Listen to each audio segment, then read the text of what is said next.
ಧರೆಯೊಳು ಒಬ್ಬರಿಗೊಂದು ಗುಣ ಪಾರ್ಥಂಗೆ ಮೂರು ಗುಣ ಭರಿತವಾಗಿರುವುದು. ಆತನೊಬ್ಬನ ಸರಿಸದಲ್ಲಿ ಮಾರಾಂತು ಜೀವಿಸಿ ಮರಳ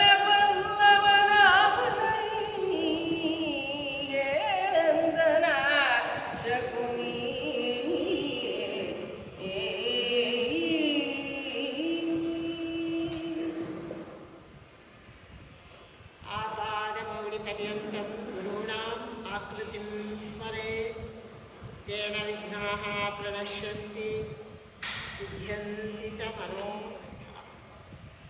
आपदाम् अपहर्तारं दातारं सर्वसम्पदां लोकाभिरामं श्रीरामं भूयो भूयो नमाम्यहम्. श्रीकृष्णाय यादवेन्द्राय ज्ञानमुद्राय योगिने नाथाय रुक्मिणेशाय नमो वेदान्तवेद.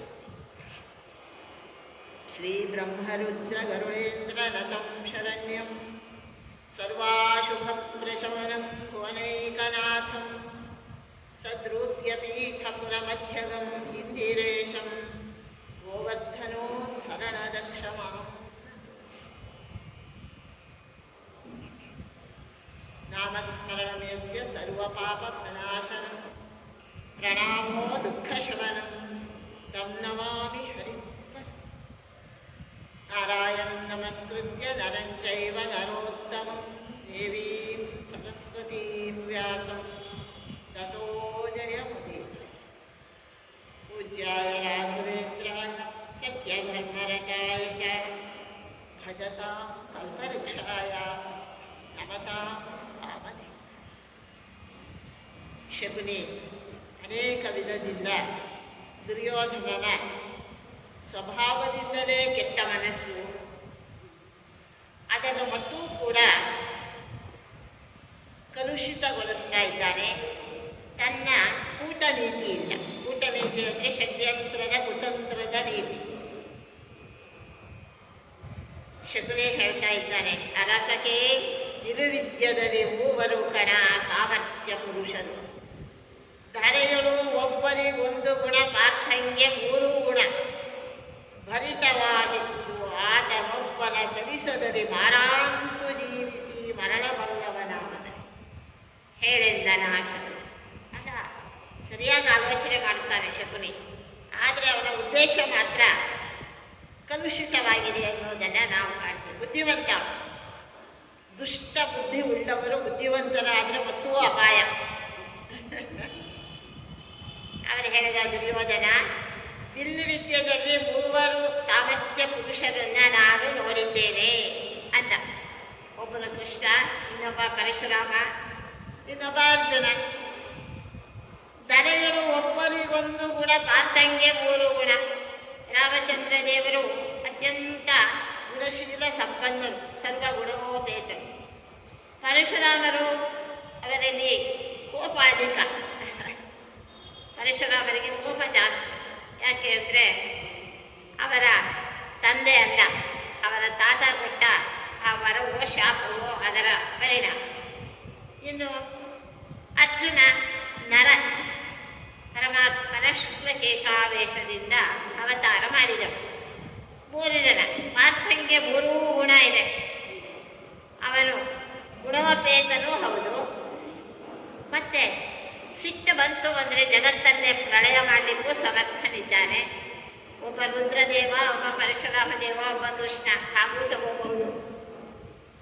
ಆದ್ದರಿಂದ 3 ಗುಣಗಳುಳ್ಳಂತಹ ಈ ಅರ್ಜುನ ದೇವನ ಸರಿಸದಲ್ಲಿ ಎದುರು ನಿಂತು ಯುದ್ಧ ಮಾಡತಕ್ಕಂಥ ಮಹಾಪುರುಷ ಯಾವನಿದ್ದಾನೋ ದುರ್ಯೋಧನ, ಹೇಳು ಅಂತ ಹೇಳಿ ದುರ್ಯೋಧನನಿಗೆ ಅರ್ಜುನನ ಸಾಹಸದ ಬಗ್ಗೆ ಮನವರಿಕೆ ಮಾಡಿಕೊಡ್ತಾ ಇದ್ದಾನೆ ಶಕುನಿ. ರಾಮಚಂದ್ರನ ಚರಣಯುಗ ನಿಸ್ಸೀಮ ಭೀಷ್ಮಾಚಾರ್ಯನ ಶಿರವು ಆ ಮಹಾರಥ ದ್ರೋಣನೆದೆ ನಡುಗುವುದು ಸಮರದಲ್ಲಿ. ಸೌಮನಸ್ಯನು ನಿಷ್ಪ್ರಕಂಪಸನಾಮನು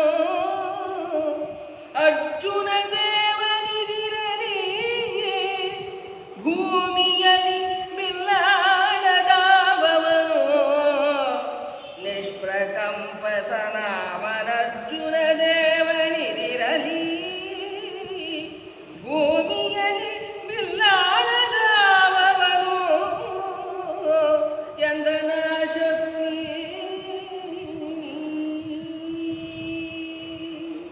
ಪರಮಾತ್ಮನ ಪಾದಗಳಲ್ಲಿ ನಿಸ್ಸೀಮವಾದಂತಹ ಭಕ್ತಿ ಉಳ್ಳಂತಹ ಭೀಷ್ಮಾಚಾರ್ಯ ಒಬ್ಬ. ಪರಶುರಾಮ ದೇವರನ್ನೇ ಬಿಲ್ಲು ಕೆಳಗೆ ಹಾಕುವಂತೆ ಮಾಡಿದ ಮಹಾಪುರುಷ ಅಂತ ಭೀಷ್ಮಾಚಾರ್ಯ. ಮತ್ತೆ ಶಿರವ ಮಹಾರಥ ದ್ರೋಣನೆದೆ ನಡುಗುವುದು ಸಮರದ. ದ್ರೋಣಾಚಾರ್ಯರು ಒಂದು ದಿನ ಅರ್ಜುನನನ್ನು ಏಕಾಂತದಲ್ಲಿ ಕರೆದು ಹೇಳಿದರು, ನೀನು ನನಗೊಂದು ವಚನ ಕೊಡಬೇಕು. ಅರ್ಜುನ ಹೇಳಿದ, ಆಯಿತು ಗುರುಗಳೇ, ನೀವು ಕೇಳಿದ ಮೇಲೆ ಏನು ಬೇಕಾದರೂ ಕೊಡಬಹುದು. ಗುರುವಿಗೆ ಕೊಡಲಾರದಂತಹ ವಸ್ತು ಯಾವುದೂ ಇಲ್ಲ ಜಗತ್ತಿನಲ್ಲಿ, ಅದೇನು ಹೇಳಿ. ಮುಂದೆ ಯುದ್ಧ ಆಗ್ತದೆ. ಆ ಯುದ್ಧದಲ್ಲಿ ನನ್ನ ಎದುರು ನಿಂತು ನೀನು ಸರಿಸಮನಾಗಿ ಯುದ್ಧ ಮಾಡಬೇಕು. ನಾನು ಗುರು ಅನ್ನೋ ಆ ಒಂದು ಗುರು ಭಾವನೆಯನ್ನು ಮರೆತು ಒಬ್ಬ ಶತ್ರು ಯೋಧನ ಜೊತೆಗೆ ಯುದ್ಧ ಮಾಡ್ತಾ ಇದ್ದೇನೆ ಅನ್ನುವ ಧೀರ ಮನೋಭಾವದಿಂದ ನಿಷ್ಪಕ್ಷಪಾತವಾಗಿ ಯುದ್ಧ ಮಾಡಬೇಕು. ಸಂಕೋಚ ಇಲ್ಲದೆ ಯುದ್ಧ ಮಾಡಬೇಕು. ನನ್ನ ಮೇಲೆ ಮಾತು ತಗೊಂಡಿದ್ದೆ, ಮಹಾನುಭಾವರಿದ್ದಾರೆ ಅಂತ ದ್ರೋಣನ ಎದೆ ಅರ್ಜುನ ಬಂದು ಎದುರು ನಿಂತಾದರೆ ಗಡಗಡ ನಡುಗುತ್ತಂತೆ. ತಾನೇ ವಿದ್ಯೆ ಕೊಟ್ಟ ಗುರು. ಆದರೆ ತಾನು ಕೊಟ್ಟ ವಿದ್ಯೆ ಸೀಮಿತವಾದದ್ದು. ಆದರೆ ಅರ್ಜುನನ ಸ್ವಭಾವ ಸಿದ್ಧವಾದ ಸಾಹಸ ಸಾಮರ್ಥ್ಯ ಏನಿದೆ ಅದು ಅಸೀಮವಾದದ್ದು. ಇದು ಸೀಮಿತ, ಅದು ಅಸೀಮಿತ. ಗುರು ಕೊಡೋದು ಸೀಮಿತವಾದ ವಿದ್ಯೆ. ಒಂದು ಡಿಗ್ರಿ ತಗೋಬೇಕು ಅಂದರೆ ಒಂದು ಸಿಲೆಬಸ್ ಕವರ್ ಮಾಡ್ತಾರೆ. ಅದು BA ಆಗಲಿ, MBBS ಆಗಲಿ, ಅಥವಾ ಇನ್ನೊಂದೇ BA ಆಗಲಿ, ಒಂದು ಸಿಲೆಬಸ್ ಕಂಪ್ಲೀಟ್ ಮಾಡಿ ಪರೀಕ್ಷೆ ಮಾಡಿ ರಿಸಲ್ಟ್ ಕೊಟ್ಟುಬಿಡ್ತಾರೆ. ಆದರೆ ಅವರವರ ವೈಯಕ್ತಿಕವಾದ ಸಾಮರ್ಥ್ಯ ಏನಿರ್ತದೆ, ಪ್ರತಿಭೆ ಏನಿರ್ತದೆ, ಪ್ರತಿಭಾ ನವನವ ಉನ್ಮೇಷಕಾರಿಣಿ ಅಂತ. ಡಿಗ್ರಿ ತಗೊಂಡವರೆಲ್ಲ ಯಾಕೆ ಪ್ರಸಿದ್ಧಿಗೆ ಬರೋದಿಲ್ಲ, ಯಾರೋ ಒಬ್ಬೊಬ್ಬರು ಬರ್ತಾರೆ. ಯಾಕೆ ಅಂದರೆ ಅವರಲ್ಲಿ ಸ್ವಯಂ ಪ್ರತಿಭೆ ಇರ್ತದೆ. ಆ ಪ್ರತಿಭೆಗೆ ಇದು ಉತ್ತೇಜಕ ಅಷ್ಟೇ ವಿದ್ಯೆ. ಅದೊಂದು ಅಂಗ ಸಾಧನೆ ಅಷ್ಟೇ. ಆ ಸಾಧನೆಯನ್ನು ಉಪಯೋಗ ಮಾಡಿಕೊಂಡು ತಮ್ಮ ಸ್ವಂತವಾದ ಪ್ರತಿಭೆಯನ್ನು ಅವರು ಬೇಕಾದಷ್ಟು ವಿಸ್ತಾರ ಮಾಡಿಕೊಳ್ತಾರೆ.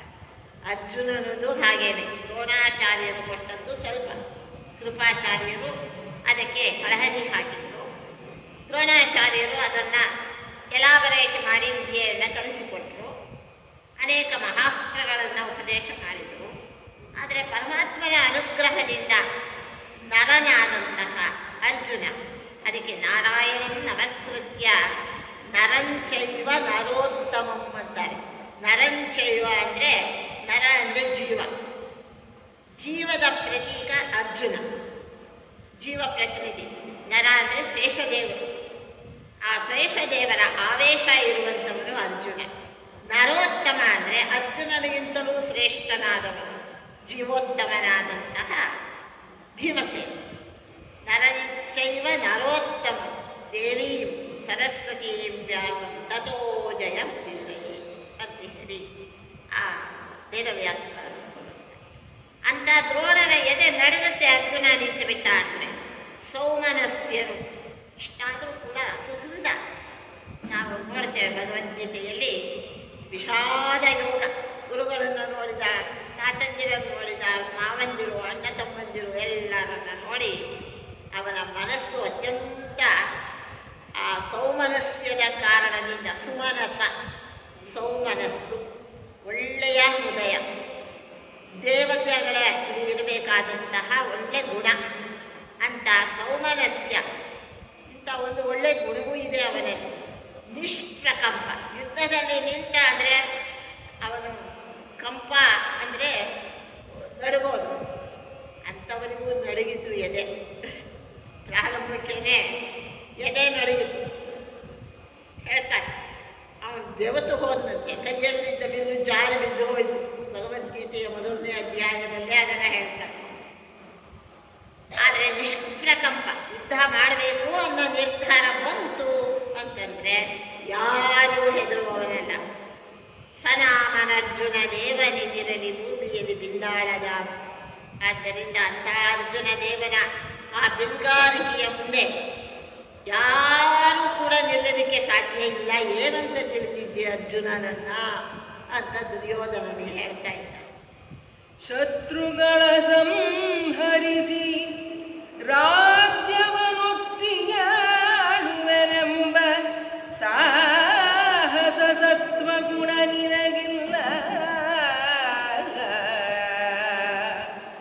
ಪಾಂಡವರ ತುರಭುಜ ಬಲರು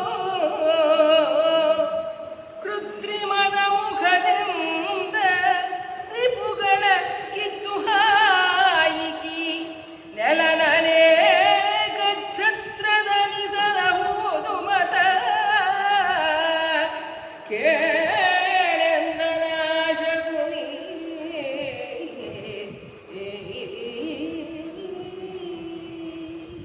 ಇಂತಹ ಮಹಾನುಭಾವ ನಿನ್ನ ಎದುರಾಳಿಯಾಗಿರೋ ಕಾಲಕ್ಕೆ ಏನು ಯುದ್ಧ ಮಾಡ್ತಿ? ಪಾಂಡವರನ್ನು ಏನು ಗೆಲ್ಲಿದ್ದಿ ನೀನು? ಆದ್ದರಿಂದ ಶತ್ರುಗಳನ್ನು ಸಂಹಾರ ಮಾಡಬೇಕು, ರಾಜ್ಯವನ್ನು ಏಕಚಕ್ರಾಧಿಪತ್ಯವನ್ನಾಗಿ ಮಾಡಿ ಆಳಬೇಕು ಅನ್ನುವ ಸಾಹಸದ ಸತ್ವಗುಣ ನಿನಗಿಲ್ಲಪ್ಪ. ಸಾಹಸವೂ ಇಲ್ಲ, ಅಂಥ ಸತ್ವಗುಣವೂ ನಿನ್ನಲ್ಲಿ ಇಲ್ಲವೋ ದುರ್ಯೋಧನ. ಪಾಂಡವರ ಅತುಲ ಭುಜಗಳು ನಿನಗೂ ಹೋಲಿಕೆ ಮಾಡಿದರೆ ಪಾಂಡವರೆಲ್ಲ ಅತ್ಯಂತವಾದಂಥ ಸಾಮರ್ಥ್ಯಶಾಲಿಗಳಾಗಿದ್ದಾರೆ. ಅತುಲ ಭುಜಬಲರು, ಒಳ್ಳೆ ಸಾಹಸಿಗಳು. ಅದರಿಂದ ಯುದ್ಧ ಮಾಡಿ ಸಾಹಸವನ್ನು ಪಣವಾಗಿಟ್ಟು ಗೆಲ್ಲಲಿಕ್ಕೆ ನಿನ್ನ ಹಣೆಯಲ್ಲಿ ಬರೆದಿಲ್ಲ. ಹಾಗಾದರೆ ಏನು ಮಾಡಬೇಕು? ನಿನಗೆ ಆಸೆ ಪೂರ್ಣ ಮಾಡಿಕೊಳ್ಬೇಕಲ್ವ? ಕೃತ್ರಿಮದ ಮುಖದಿಂದ, ಷಡ್ಯಂತ್ರವನ್ನು ಉಪಯೋಗ ಮಾಡಿ, ಕುತಂತ್ರದಿಂದ, ಮೋಸದಿಂದ, ಪ್ರವಂಚನೆಯಿಂದ ರಿಪುಗಳ ಕಿತ್ತು ಹಾಯಿ ನಿನ್ನ ಶತ್ರುಗಳಾದ ಪಾಂಡವರನ್ನು ಗುಣಸಹಿತವಾಗಿ, ಬೇರು ಸಹಿತವಾಗಿ, ಸಮೂಲವಾಗಿ ಕಿತ್ತು ಹಾಕಿ ನೆಲವನ್ನು ಏಕಛತ್ರದಲ್ಲಿ ಸಲಹುವುದು.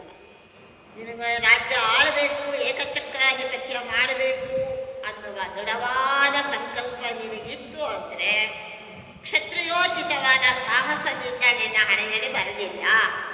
ಆದ್ದರಿಂದ ಅಡ್ಡದಾರಿ ಹಿಡಿಯಬೇಕು, ನೇರವಾದ ಮಾರ್ಗ, ರುಜು ಮಾರ್ಗದಿಂದ ನೀನು ಗೆಲ್ಲಲಿಕ್ಕೆ ಆಗ್ತಾ ಇಲ್ಲ. ಅಡ್ಡ ಮಾರ್ಗ ಅಂದರೆ ಆ ಕಡೆ ಈ ಕಡೆ ಯಾವುದೋ ಸುಗಮವೋ ಅದನ್ನು ಪ್ರವೇಶ ಮಾಡಿ. ಆದ್ದರಿಂದ ಸಲಹುವುದು ಮತಕ್ಕೆ. ನೀನು ರಾಜ ಆಗಬೇಕು ಅಂತಂದರೆ ಕೃತ್ರಿಮದ ಮುಖದಿಂದ, ಮೋಸ ವಂಚನೆಯಿಂದ ಮಾತ್ರ ಅವನನ್ನು ಗೆಲ್ಲಲಿಕ್ಕೆ ಸಾಧ್ಯ. ನೋಡಿ, ಯೋಚನೆ ಮಾಡಿ ಅಂತ ಹೇಳ್ತಾರೆ.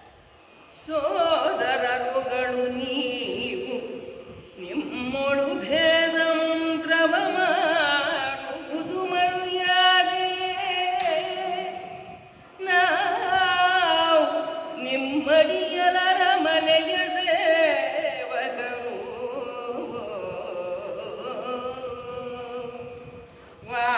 ವಾದಿಸುವರಿತ್ತಂಡ ಸರಿ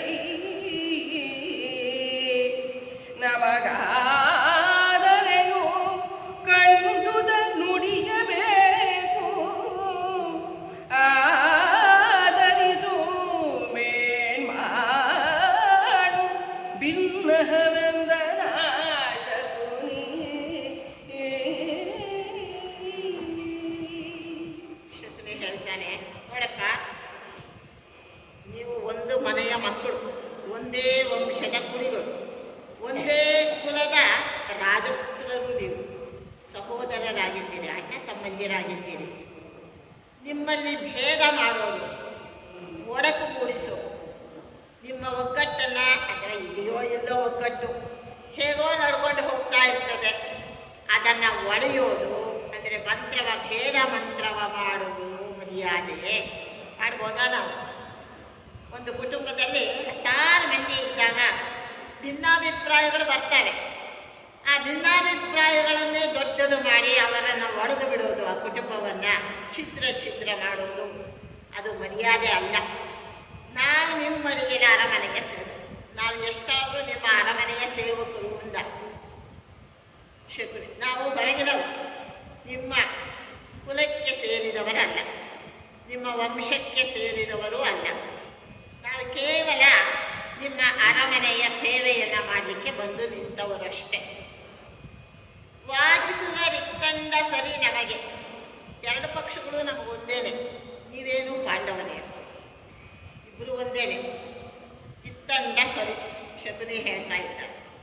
ವಾದಿಸುವರು ಇತ್ತಂಡ ಸರಿ ನಮಗೆ. ನಮಗಿಬ್ಬರು ನೀವಿಬ್ಬರು ಒಂದೇನೆ. ಪಾಂಡವರೇನು ನೀವೇನು ಕೌರವರೇನು ನಮಗಿಬ್ಬರು ಕೂಡ ಒಂದೇನೆ. ಆದರೂ ಕೂಡ ಕಂಡುದ ನುಡಿಯಬೇಕು. ನಾವೇನು ನಮ್ಮ ಅನುಭವದಿಂದ ತಿಳಿತಾ ಇದ್ದೇವೆ, ಪ್ರತ್ಯಕ್ಷವಾಗಿ ನೋಡ್ತಾ ಇದ್ದೇವೆ, ಅದನ್ನು ನಿನಗೆ ಹೇಳಬೇಕಲ್ವಾ? ನೋಡಿ ಎಷ್ಟು ಉಪಾಯವಾಗಿ ಅವನನ್ನು ತನ್ನ ಬಲೆಗೆ ಹಾಕ್ಕೊಳ್ತಾನೆ. ನಯವಾದ ಮಾತುಗಳು, ಚಾರುವಾಕರು ಅಂತ ಕರೀತಾರೆ. ಚಾರುವಾಕ, ಸುಂದರವಾಗಿ ಮಾತಾಡೋದು. ಓಹೋ, ಶಕುನಿ ಮಾತಾಡಿದ್ದು ನೋಡಿದರೆ ಎಷ್ಟು ಚೆನ್ನಾಗಿ ಮಾತಾಡ್ತಾ ಇದ್ದಾನೆ ಅಂತ ಅನ್ನಿಸ್ತು. ಆದರಿಸು ಮೇನ್ ಮಾಡು. ನನ್ನ ಅಭಿಪ್ರಾಯವನ್ನು ನಿನಗೆ ಹೇಳಿದ್ದೇನೆ. ನನ್ನ ಮನಸ್ಸಲ್ಲಿದ್ದದ್ದನ್ನು, ನನ್ನ ಪ್ರತ್ಯಕ್ಷವಾಗಿ ನಾನು ಕಂಡದ್ದನ್ನು, ನನ್ನ ಅನುಭವದ ಮಾತನ್ನು ನಿನ್ನ ಮುಂದೆ ಇಟ್ಟಿದ್ದೇನೆ. ಮಾಡು, ಇಲ್ಲ ಆದರಿಸು. ಬಿಟ್ಟುಬಿಡು ಬೇಕಾದರೆ. ಇಲ್ಲ ತಗೊಳ್ಳೋ ಹಾಗಿದ್ದರೆ ತಗೋ, ಬಿಡೋ ಹಾಗಿದ್ದರೆ ಬಿಡು. ಭಿನ್ನಹವೆಂದನ ನಿನಗೆ ಹೇಳಬೇಕಂದ್ರೆ ನನ್ನ ಕರ್ತವ್ಯ. ಹೇಳಿದ್ದೇನೆ, ಭಿನ್ನಹ ಮಾಡಿದ್ದೇನೆ. ಬೇಕಾದರೆ ನನ್ನ ಅಭಿಪ್ರಾಯವನ್ನು, ಸಲಹೆಯನ್ನು ತಗೋ, ಹೇಳ್ತಾ ಇದ್ರೆ ಬಿಟ್ಟುಬಿಡು ಅಂತ ಹೇಳಿ ಹೇಳ್ತಾ ಇದ್ದೆ. ಪಕ್ಷವೆರಡೇ ಲೋಕದೊಳ್ ಪಿತೃಪಕ್ಷ ಮೇಣ ಮಾತೃಪಕ್ಷ ವಿಪಕ್ಷ ತಂದೆಯ ದೆಸೆ ಸಪಕ್ಷವು ತಾಯ ದೆಸೆಯವರು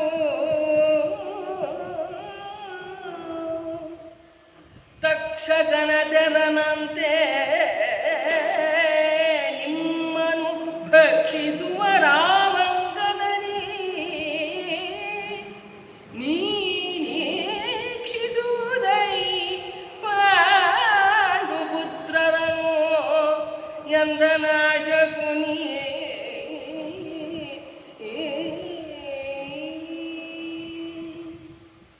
ದುರ್ಯೋಧನ ಜಗತ್ತಿನಲ್ಲಿ ಎರಡೇ ಪಕ್ಷ, ಒಂದು ಪಿತೃಪಕ್ಷ, ಇನ್ನೊಂದು ಮಾತೃಪಕ್ಷ. ಇದೊಂದು ಪಿತೃಪಕ್ಷ ಬರ್ತಾ ಇದೆ ಅಲ್ಲ, ತಂದೆಯ ಪಕ್ಷ. ಪಿತೃಪಕ್ಷ ಅಂದರೆ ತಂದೆಯ ಕಡೆಯ ನೆಂಟರಿಷ್ಟರು, ಮಾತೃಪಕ್ಷ ಅಂದರೆ ತಾಯಿಯ ಕಡೆ ನೆಂಟರಿಷ್ಟರು. ಎರಡೇ ಪಕ್ಷ ಇರುವುದು. ಯಾರ ಕುಟುಂಬದಲ್ಲಾದರೂ ಕೇಳಿ, ತಂದೆ ಕಡೆ ಬಂಧುಗಳಿದ್ದಾರಾ ಅಂದರೆ ಏನೋ ಹೆಸರು ಒಂದೋ ಎರಡೋ ಇದ್ದು ಇಲ್ಲದೆ ಹೋದರೆ ಇಲ್ಲ. ತಾಯಿ ಕಡೆ ಮಾತ್ರ ಬೇಕಾದಷ್ಟು ಬಂಧುಗಳೇ ಇರ್ತಾರೆ. ಮಾತೃಪಕ್ಷ ಬಲವತ್ತರವಾದದ್ದು ಪಿತೃಪಕ್ಷಕ್ಕೆ. ಯಾಕೆಂದರೆ ತಂದೆ ಇರೋವರೆಗೂ ಎಲ್ಲೋ ಒಬ್ಬರಿಬ್ಬರು ಬಂದು ಹೋಗಿ ಮಾಡ್ತಿರ್ತಾರೆ ತಂದೆ ಕಡೆ. ಆ ತಂದೆಯೂ ಏನಾದ್ರು ಗೊಟ್ಟಕ್ಕಂದ ಅಂದರೆ ಆಮೇಲೆ ತಂದೆ ಕಡೆ ಯಾರು ಪತ್ತೆ ಇರೋಲ್ಲ. ತಾಯಿ ಕಡೆ ಹಾಗಲ್ಲ, ಎಲ್ಲರೂ ಚಿಕ್ಕಮ್ಮಂದರು, ದೊಡ್ಡಮ್ಮಂದರು, ಸೋದರ ಮಾವಂದರು ಎಲ್ಲರೂ ಬಂದು ಹೋಗಿ ಕಷ್ಟ ಸುಖ. ಪಕ್ಷವೆರಡೇ ಲೋಕದೊಳು ಪಿತೃಪಕ್ಷವೇಣ ಮಾತೃಪಕ್ಷ. ವಿಪಕ್ಷ ತಂದೆಯ ದೆಸೆ. ವಿಪಕ್ಷ ತಂದೆ ಕಡೆಯವರು ದಾಯಾದಿಗಳಾಗ್ತಾರೆ. ಲೋಕದಲ್ಲಿ ವ್ಯವಹಾರ ಇದೆ. ಆಸ್ತಿ ಪಾಸ್ತಿ ಇತ್ತು ಅಂದರೆ ಕೋರ್ಟಲ್ಲೇ ಮೀಟ್ ಮಾಡೋದು. ಇನ್ನು ಬೇರೆ ದಾರಿನೇ ಇರಲ್ಲ, ಕೋರ್ಟಲ್ಲೇ ನೋಡೋಣ ಅಂತಾರೆ. ವಿಪಕ್ಷ ತಂದೆಯ ದೆಸೆ. ಸಪಕ್ಷವು ತಾಯಿಯ ದೆಸೆಗಳು. ತಾಯಿ ಮನೆ ಕಡೆಯವರು ಹಾಗೇನಲ್ಲ, ಅವರು ಸ್ವಲ್ಪ ಬೆಂಬಲವಾಗಿರ್ತಾರೆ, ಸಲಹೆ ಕೊಡ್ತಾರೆ, ಬಂದು ಹೋಗಿ ಮಾಡ್ತಾರೆ. ಹಬ್ಬ ಹುಣ್ಣಿಮೆ ಅಂದರೆ ಬಂದು ಉಂಡು ತಿಂದು. ಏಕೆಂದರೆ ಎಲ್ಲ ಚೆನ್ನಾಗಿದ್ದಾಗ ಬಂಧುಗಳು ಬಂದು ಮನೆ ಬಾಗಿಲು ಕಾಯ್ತಾರಂತೆ. ಸಿರಿತನ ಇದ್ದಾಗ ಬಂಧುಗಳೆಲ್ಲ ಬಂದು ಬಾಗಿಲು ಕಾಯ್ತಾರೆ. ಸಿರಿತನ ಹೋಗಿ ಬಡತನ ಬರಲು ಒಂಟೆಯಂತೆ ಕತ್ತು ಮೇಲಕ್ಕೆತ್ತುವರಯ್ಯ. ಆವಾಗ ಪರಿಚಯವೇ ಇಲ್ಲದೆ ಇದ್ದವರಾಗೆ, ನೋಡಿದ್ರು ನೋಡಿದ ಹಾಗೆ. ಅವರು ಆ ಕಡೆ ಬರ್ತಾ ಇದ್ದಾರೆ ಅಂದರೆ ಈ ಕಡೆ ಅವರು ಬಿಡ್ತಾರೆ. ಯಾಕೆ ಬೇಕು ಅಂತ ಬಂದರೆ ಬಡತನ ಅನ್ನೋದು ಮನುಷ್ಯನನ್ನು ಬಂಧುಗಳಿಂದ ದೂರ ಮಾಡ್ತದೆ. ಅದಕ್ಕೆ ಅಜ್ಞಾತವಾಸ ಮಾಡಿದ್ರು ಪಾಂಡವರು.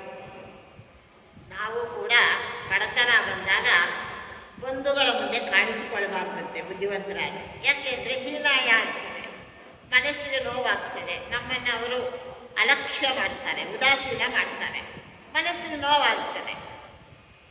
ಎದುರಿಗೆ ಹೋಗದೇನೆ ಇದ್ದರೆ, ಅವ್ರ ಕಣ್ಣಿಗೆ ನಾವು ಬೀಳದೇನೆ ಇದ್ದರೆ ಅಷ್ಟು ನೋವಾಗೋದಿಲ್ಲ.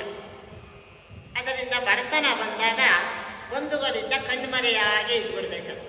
ಅದು ಬುದ್ಧಿವಂತಿಕೆ ಅಂತ ಇಲ್ಲಿ ಹೇಳ್ತಾರೆ. ತಕ್ಷಕನ ತೆರನಂತೆ ನಿಮ್ಮನ್ನು ಭಕ್ಷಿಸುವ ರಾವಂಗದಲ್ಲಿ. ಈ ದಾಯಾದಿಗಳಿದ್ದಾರಲ್ಲ, ಮಾಯದೇನ ಹೇಳ್ತಾ ಇರ್ತಾರೆ, ಸತ್ತರೆ 10 ದಿನ ಅಂತ ಹೇಳ್ತಾನೆ ಇರ್ತಾರೆ. 10 ದಿನ ಇದ್ದು ಇರ್ತಾರೆ. ಆಮೇಲೆ ಪಿತೃಪಕ್ಷ ಅಲ್ವಾ, ಪ್ರಸಾದ ತಿನ್ನಬೇಕು ಅಂತ ಬಂದು ಬರ್ತಾರೆ. ಆದರೆ ತಕ್ಷಕನ ತೆರನಂತೆ ನಿಮ್ಮನ್ನು ಭಕ್ಷಿಸುವ ರಾವಂಗದಲ್ಲಿ. ಹೇಗೋ ನಿಮಗೊಂದು ಚುಚ್ಚುತ್ತಾರೆ, ನಿಮಗೊಂದು ಅಪಕಾರ ಮಾಡ್ತಾರೆ, ಒಳಗಡೆನೇ ಸೂಚಿ ಕೊಟ್ಟು ಬಿಡ್ತಾರೆ, ಯಾರಿಗೋ ಎದ್ದು ಕಟ್ತಾರೆ, ಏನೋ ಒಂದು ಒಟ್ಟಿನಲ್ಲಿ ನಿಮಗೆ ತೊಂದರೆ ಮಾಡ್ತಾರೆ. ಭಕ್ಷಿಸುವ ರಾವಂಗದಲ್ಲಿ ಯಾವುದೋ ಒಂದು ರೀತಿಯಿಂದ ನೀವು ಹಾಳಾಗಬೇಕು, ಕಷ್ಟಪಡಬೇಕು, ಅಪಮಾನ ಹೊಂದಬೇಕು, ನೀವು ಸಮಾಜದಲ್ಲಿ ನಿಕೃಷ್ಟರು ಉಂಟಾಗಿ ಅವಮಾನವನ್ನು ಹೊಂದಬೇಕು, ಹೀಗೆ ಮಾಡ್ತಾರೆ. ನಿರೀಕ್ಷಿಸುವುದೈ ಪಾಂಡುಪುತ್ರರನೆಂದ. ಆದ್ದರಿಂದ ಪಾಂಡವರ ವಿಚಾರದಲ್ಲಿ ನಾನು ಹೇಳ್ತಾ ಇದ್ದೇನೆ, ನಿಮ್ಮ ಪಾಂಡುರಾಜನ ಮಕ್ಕಳನ್ನು ನೀನು ಹೇಗೆ ನೋಡ್ಕೊಳ್ತೀಯೋ ಗೊತ್ತಿಲ್ಲ. ಯಾಕೆಂದರೆ ಪಿತೃಪಕ್ಷ, ವಿಪಕ್ಷ, ದಾಯಾದಿಗಳು ನಿನಗೆ. ಅದು ಹೇಗೆ ಅವರನ್ನು ನೀನು ಸಂಭಾಳಿಸ್ತೀಯೋ ಗೊತ್ತಿಲ್ಲ. ನಿನಗಿಷ್ಟ ಬಂದಂತೆ ನೀವು ಮಾಡಬಹುದು ಅಂತ ಹೇಳಿ ಆ ದುರ್ಯೋಧನನ ಮೇಲೆ ಭಾರ ಹಾಕ್ತಾ ಇದ್ದಾರೆ. ಮೊಳೆಯಲೇ ಮುರುಡಿಸಲು ಬೇಹುದು,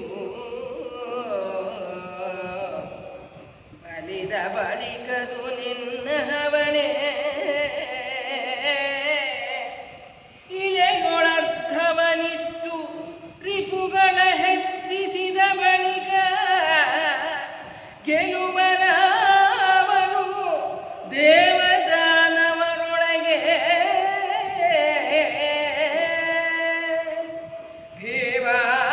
ಭೀಮಾರ್ಜುನರ ಕೈಮನ ದಳವನರಿಯ ಭಾರವೈ ಮೇಲೆಂದನ ಶಕುನಿ.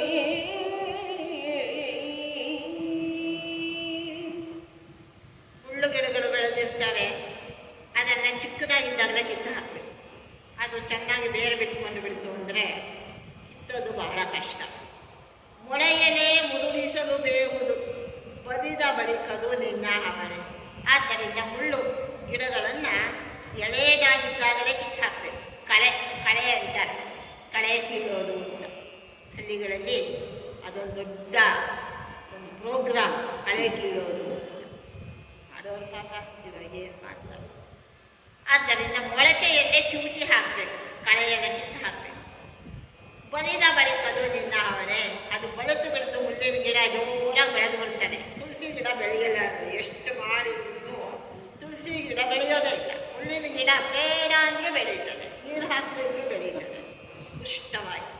ಬಲಿದ ಬಳಿಕದು ನಿನ್ನ ಅವಳೆ, ಅದು ಬಲಿತು ದೊಡ್ಡದಾದ ಮೇಲೆ, ಬಲಿಷ್ಠವಾದ ಮೇಲೆ ನಿನ್ನ ಹವಣೆ ಅಂದರೆ ನಿನ್ನ ಸಾಮರ್ಥ್ಯಕ್ಕೆ ನಿಲುಕುತ್ತಾ ನೀನು ಅದನ್ನು ನಾಶ ಮಾಡಲಿಕ್ಕೆ ಆಗೋದಿಲ್ಲ. ಮೊದಲೇ ನಿಮ್ಮ ದೊಡ್ಡವರೆಲ್ಲ ಇದ್ದಾರಲ್ಲ, ಭೀಷ್ಮಾಚಾರ್ಯ, ವೀರೂರ, ಆಮೇಲೆ ಅವರು ಹೇಳ್ದಂಗೆ ಕೇಳುವಂಥ ನಿಮ್ಮ ಅಪ್ಪ ಎಲ್ಲ ಇದ್ದಾರಲ್ಲ, ಅವರೆಲ್ಲ ಏನು ಹೇಳ್ತಾರೆ, ರಾಜ್ಯವನ್ನು ಅರ್ಧ ಮಾಡಿ ಅವನಿಗೆ ಅರ್ಧ ಇವನಿಗೆ ಅರ್ಧ ಕೊಟ್ಟು ಬಿಡೋಣ, ಸುಮ್ಮನೆ ತಾಪತ್ರಯ ಬೇಡ. ದುರ್ಯೋಧನ ಮಹಾಹಠಗಾರಿ, ದುಷ್ಟ, ಛಲದಂಕಮಲ್ಲ. ಇವರು ನೋಡಿದರೆ ಅತ್ಯಂತ ಸಾತ್ವಿಕರು, ದೊಡ್ಡವರ ಮಾತಿಗೆ ಇಲ್ಲ ಅನ್ನೋ ಹಾಗಿಲ್ಲ. ಆದ್ದರಿಂದ ಯಾರಿಗೂ ಅನ್ಯಾಯ ಆಗೋದು ಬೇಡ, ಅರ್ಧ ಮಾಡಿ ಕೊಟ್ಟು ಬಿಡೋಣ ಅಂತಾರೆ. ಇಳೆಗಳ ಅರ್ಧವನಿತ್ತು ಹಸ್ತಿನಾಪುರದ ರಾಜ್ಯವನ್ನು 2 ತುಂಡು ಮಾಡಿ ಅವನಿಗರ್ಧ ಇವನಿಗರ್ಧ ಕೊಟ್ಟರೆ ರಿಪುಗಳ ಹೆಚ್ಚಿಸಿದ ಬಳಿಕ ಏನೂ ಇಲ್ಲದೇನೆ ಪ್ರಾಬಲ್ಯ ಬಂದುಬಿಟ್ಟಿದೆ ಆ ಪಾಂಡವರಿಗೆ. ಇಡೀ ರಾಜ್ಯದ ಜನತೆ ಪಾಂಡವರು ಪಾಂಡವರು ಪಾಂಡವರು. ಧರ್ಮರಾಜ ಇಂಥ ಮಹಾತ್ಮ, ಅವನು ನಮ್ಮ ಹಸ್ತಿನ ನಗರಿಯನ್ನು ಆಳೋದಕ್ಕೆ ಸಮರ್ಥ ಇದ್ದಾನೆ, ಯೋಗ್ಯನಾಗಿದ್ದಾನೆ, ಪಾತ್ರನಾಗಿದ್ದಾನೆ. ಪಾಂಡುರಾಜನ ಮಗ ಅಂದರೆ ಹಾಗೆ ಇರಬೇಕು, ಹಾಗಿದ್ದಾನೆ ಅಂತ ಏನು ಕೊಂಡಾಟ ಮಾಡ್ತಾರೆ. ಈಗಲೇ ಹಾಗಿದ್ದಾರೆ. ಇನ್ನು ಅವ್ರಿಗೆ ಅರ್ಧ ರಾಜ್ಯನೂ ಕೊಟ್ಟು ನೀನು ಕೂಡಿಸಿಬಿಟ್ಟಿ ಅಂತಂದರೆ ಬಳಿಕ ಗೆಲುವನ ಅವರನ್ನು ನೀನು ಗೆಲ್ಲಲಿಕ್ಕೆ ಸಾಧ್ಯ ಉಂಟೋ? ಖಂಡಿತ ಸಾಧ್ಯ ಇಲ್ಲ.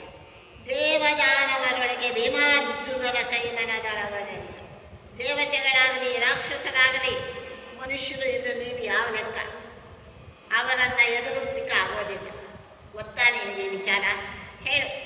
ಭಾರವೈ ಮೇಲಿಂದ ನಾಶಿಸುವುದು. ನೋಡಪ್ಪ, ನಾನೇನೋ ನಿನಗೆ ಇದ್ದ ವಿಚಾರವನ್ನೇ ಬಿಡಿಸಿ ನಿನ್ನ ಮುಂದೆ ಇಟ್ಟಿದ್ದೇನೆ. ಅದೇನು ಮಾಡ್ತೀಯೋ ನಿನಗೆ ಸೇರಿದ್ದು. ನಿನ್ನ ನಿರ್ಣಯಕ್ಕೆ ಹೇಗೆ ತೋಚುತ್ತದೋ ಹಾಗೆ ಮಾಡಬಹುದು ನೀನು ಅಂತ ಹೇಳಿ.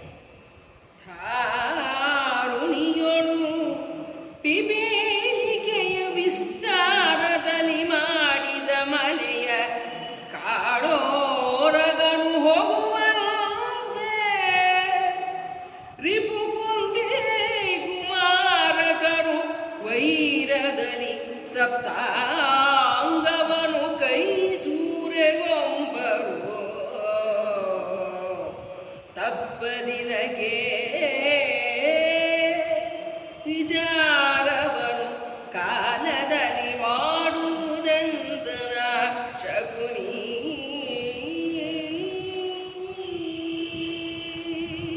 ಜಗತ್ತಿನಲ್ಲಿ ನಡೆಯುವಂತಹ ಒಂದು ಸಾಮಾನ್ಯ ವ್ಯವಹಾರವನ್ನು ದುರ್ಯೋಧನ ನಾನು ನಿನಗೆ ಹೇಳುತ್ತೇನೆ ಕೇಳು. ಈ ಭೂಮಿಯಲ್ಲಿ ಪಿಪೀಲಿಕ ಅಂದರೆ ಇರುವೆಗಳು ಹುತ್ತವನ್ನು ರಚನೆ ಮಾಡ್ತಾರೆ, ಕಟ್ಟುತ್ತಾರೆ. ವಿಸ್ತಾರದಲ್ಲಿ ಪಿಪೀಲಿಕೆಯು ಮಾಡಿದ ಮನೆಯ ಕಾಳೋರಗನು ಹೋಗುವಂತೆ. ದೊಡ್ಡ ಕೃಷ್ಣ ಸರ್ಪ, ಕಾಳೋರಗ, ಕಪ್ಪಾದ ಸರ್ಪ, ಕೃಷ್ಣ ಸರ್ಪ ಬಂದು ಸೇರ್ಕೊಂಡು ಬಿಡ್ತಾನೆ ಅದರೊಳಗಡೆ. ನೋಡಿ ಹೇಗೆ ಹೇಳ್ತಾ ಇದ್ದೆ. ಯಾಕೆಂದರೆ ಈಗಾಗಲೇ ಭೀಮ ಮತ್ತು ಅರ್ಜುನ, ನಕುಲ, ಸಹದೇವರು ಸುತ್ತಮುತ್ತಲ ಪ್ರಾಂತಗಳ ಮೇಲಿಂದ ತಾವು ದಾಳಿ ಮಾಡಿ ಯಾರು ತಮ್ಮನ್ನು ಮಿತ್ರಭಾವದಿಂದ ನೋಡೋದಿಲ್ಲ, ತಮ್ಮನ್ನು ಶತ್ರುಭಾವದಿಂದ ನೋಡ್ತಾರೆ, ಅವರನ್ನೆಲ್ಲ ಗೆದ್ದು ಅವರ ರಾಜ್ಯವನ್ನೆಲ್ಲ ತಂದು ಹಸ್ತಿನ ನಗರದ ಸಿಂಹಾಸನಕ್ಕೆ ಒಪ್ಪಿಸಿಕೊಟ್ಟಿದ್ರು. ವಿಸ್ತಾರ ಆಗಿತ್ತು. ಪಾಂಡುರಾಜನೇ ವಿಸ್ತಾರ ಮಾಡಿದ್ದ. ಪಾಂಡವಿನ ಮಕ್ಕಳೂ ಕೂಡ ಬೇಕಾದಷ್ಟು ರಾಜ್ಯಗಳನ್ನು, ಸಣ್ಣ ಪುಟ್ಟ ರಾಜ್ಯಗಳನ್ನೆಲ್ಲ ಗೆದ್ದು ರಾಜ್ಯವನ್ನು ದೊಡ್ಡದಾಗಿ ಮಾಡಿದರು, ವೈಭವಯುತವಾಗಿ ಮಾಡಿದರು. ಆದರೆ ಶಕುನಿಯೇ ಹೇಳ್ತಾನೆ, ನೀವೆಲ್ಲ ಇರುವೆಗಳ ಹಾಗೆ ಹುಟ್ಟ ಕಟ್ಟಿದ್ದೀರಿ, ಕಾಳೋರಗಗಳಂತೆ ಬಂದು ಪಾಂಡವರು ಸೇರ್ಕೊಂಡು ಬಿಟ್ಟಿದ್ದಾರೆ. ಅಡವಿಯಲ್ಲಿ ಬಿದ್ದಿದ್ರು ಆ ಋಷಿಗಳು ಅವರು ತಂದು ಕೂಡಿಸಿದ್ರು. ಅವ್ರಿಗೆ ಅಯ್ಯೋ ಪಾಪ, ಎಲ್ಲರೂ ಭಾಳ ಅಯ್ಯೋ ಪಾಪ, ಅಯ್ಯೋ ತಂದೆ ಇಲ್ಲದ ಮಕ್ಕಳು, ತಂದೆ ಇಲ್ಲದ ಮಕ್ಕಳು ಪಾಪ ಅಂತ ಹೇಳಿ ಎಲ್ಲರ ಕನಿಕರಕ್ಕೆ ಅವರು ಪಾತ್ರರಾದರು. ಜನಗಳಿಗೊಂದು ರೀತಿಯ ವಿಶ್ವಾಸ ಅವರ ಮೇಲೆ ಜಾಸ್ತಿ ಆಯಿತು. ಯಾಕೆಂದರೆ ದೀನದುರ್ಬಲ ಅದನ್ನ ನೋಡಿದರೆ ಎಂಥವ್ರಿಗೂ ಕರುಣೆ ಬರ್ತದೆ. ಆಯ್ತು, ಹೋಗುವಂತೆ ರಿಪು ಕುಂತಿ ಕುಮಾರ ನಿಮ್ಮ ಶತ್ರುಗಳಾದ ಕುಂತಿ ಮಕ್ಕಳು ವೈರದಲ್ಲಿ ಸಪ್ತಾಂಗವನ್ನು ಸೂರೆಗೊಂಬರು. ನಿಮ್ಮ ಮೇಲಿನ ದ್ವೇಷದಿಂದ ನಿಮ್ಮನ್ನು ಹತ್ತಿಕ್ಕಬೇಕು ಅನ್ನೋ ಕಾರಣಕ್ಕಾಗಿ ಸಪ್ತಾಂಗ ಅಂತಾರೆ. ಒಂದು ರಾಜ್ಯ ಸುಸ್ಥಿರವಾಗಿರಬೇಕಾದ್ರೆ ಅದಕ್ಕೆ 7 ಅಂಗಗಳು ಚೆನ್ನಾಗಿರ್ಬೇಕಂತೆ. ಯಾವ್ಯಾವುದು ಅಂದರೆ ಸ್ವಾಮಿ, ಒಳ್ಳೆ ದಕ್ಷನಾದಂತಹ ರಾಜ, ಅಮಾತ್ಯ, ಯೋಗ್ಯನಾದ ಅಮಾತ್ಯ ಅಂದರೆ ಮಂತ್ರಿ, ಜನಪದ, ಜನಪದ ಅಂದರೆ ಸಂಸ್ಥಾನ, ನಾಡು ಚೆನ್ನಾಗಿರಬೇಕು, ದುರ್ಗ, ಒಳ್ಳೊಳ್ಳೆ ಕೋಟೆ ಕೊತ್ತಲಗಳು ಸುಭದ್ರವಾಗಿರಬೇಕು, ಕೋಶ, ಭಂಡಾರ ಚೆನ್ನಾಗಿರಬೇಕು. ಮೊದಲು ಅದಿತ್ತು ಅಂದರೆ ನೀನು ಮಠಾಧಿಪತಿ ಸನ್ಯಾಸಿ ಆದರೂ ಆಗು, ಇಲ್ಲ ಇನ್ನೇನಾದರೂ ಆಗು, ಏನು ಯೋಚನೆ ಇಲ್ಲ, ಚೆನ್ನಾಗಿ ನಡೀತಾರೆ.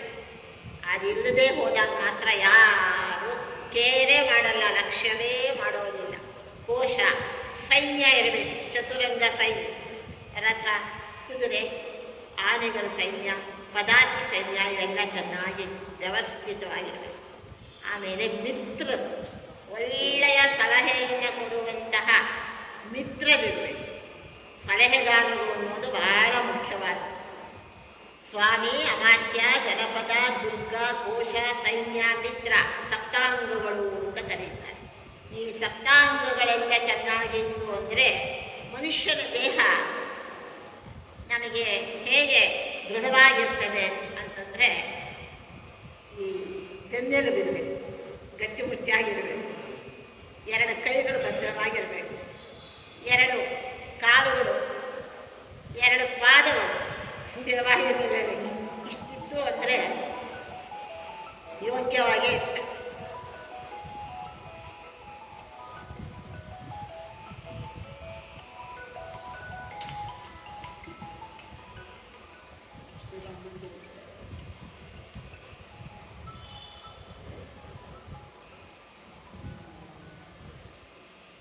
ಹಲೋ,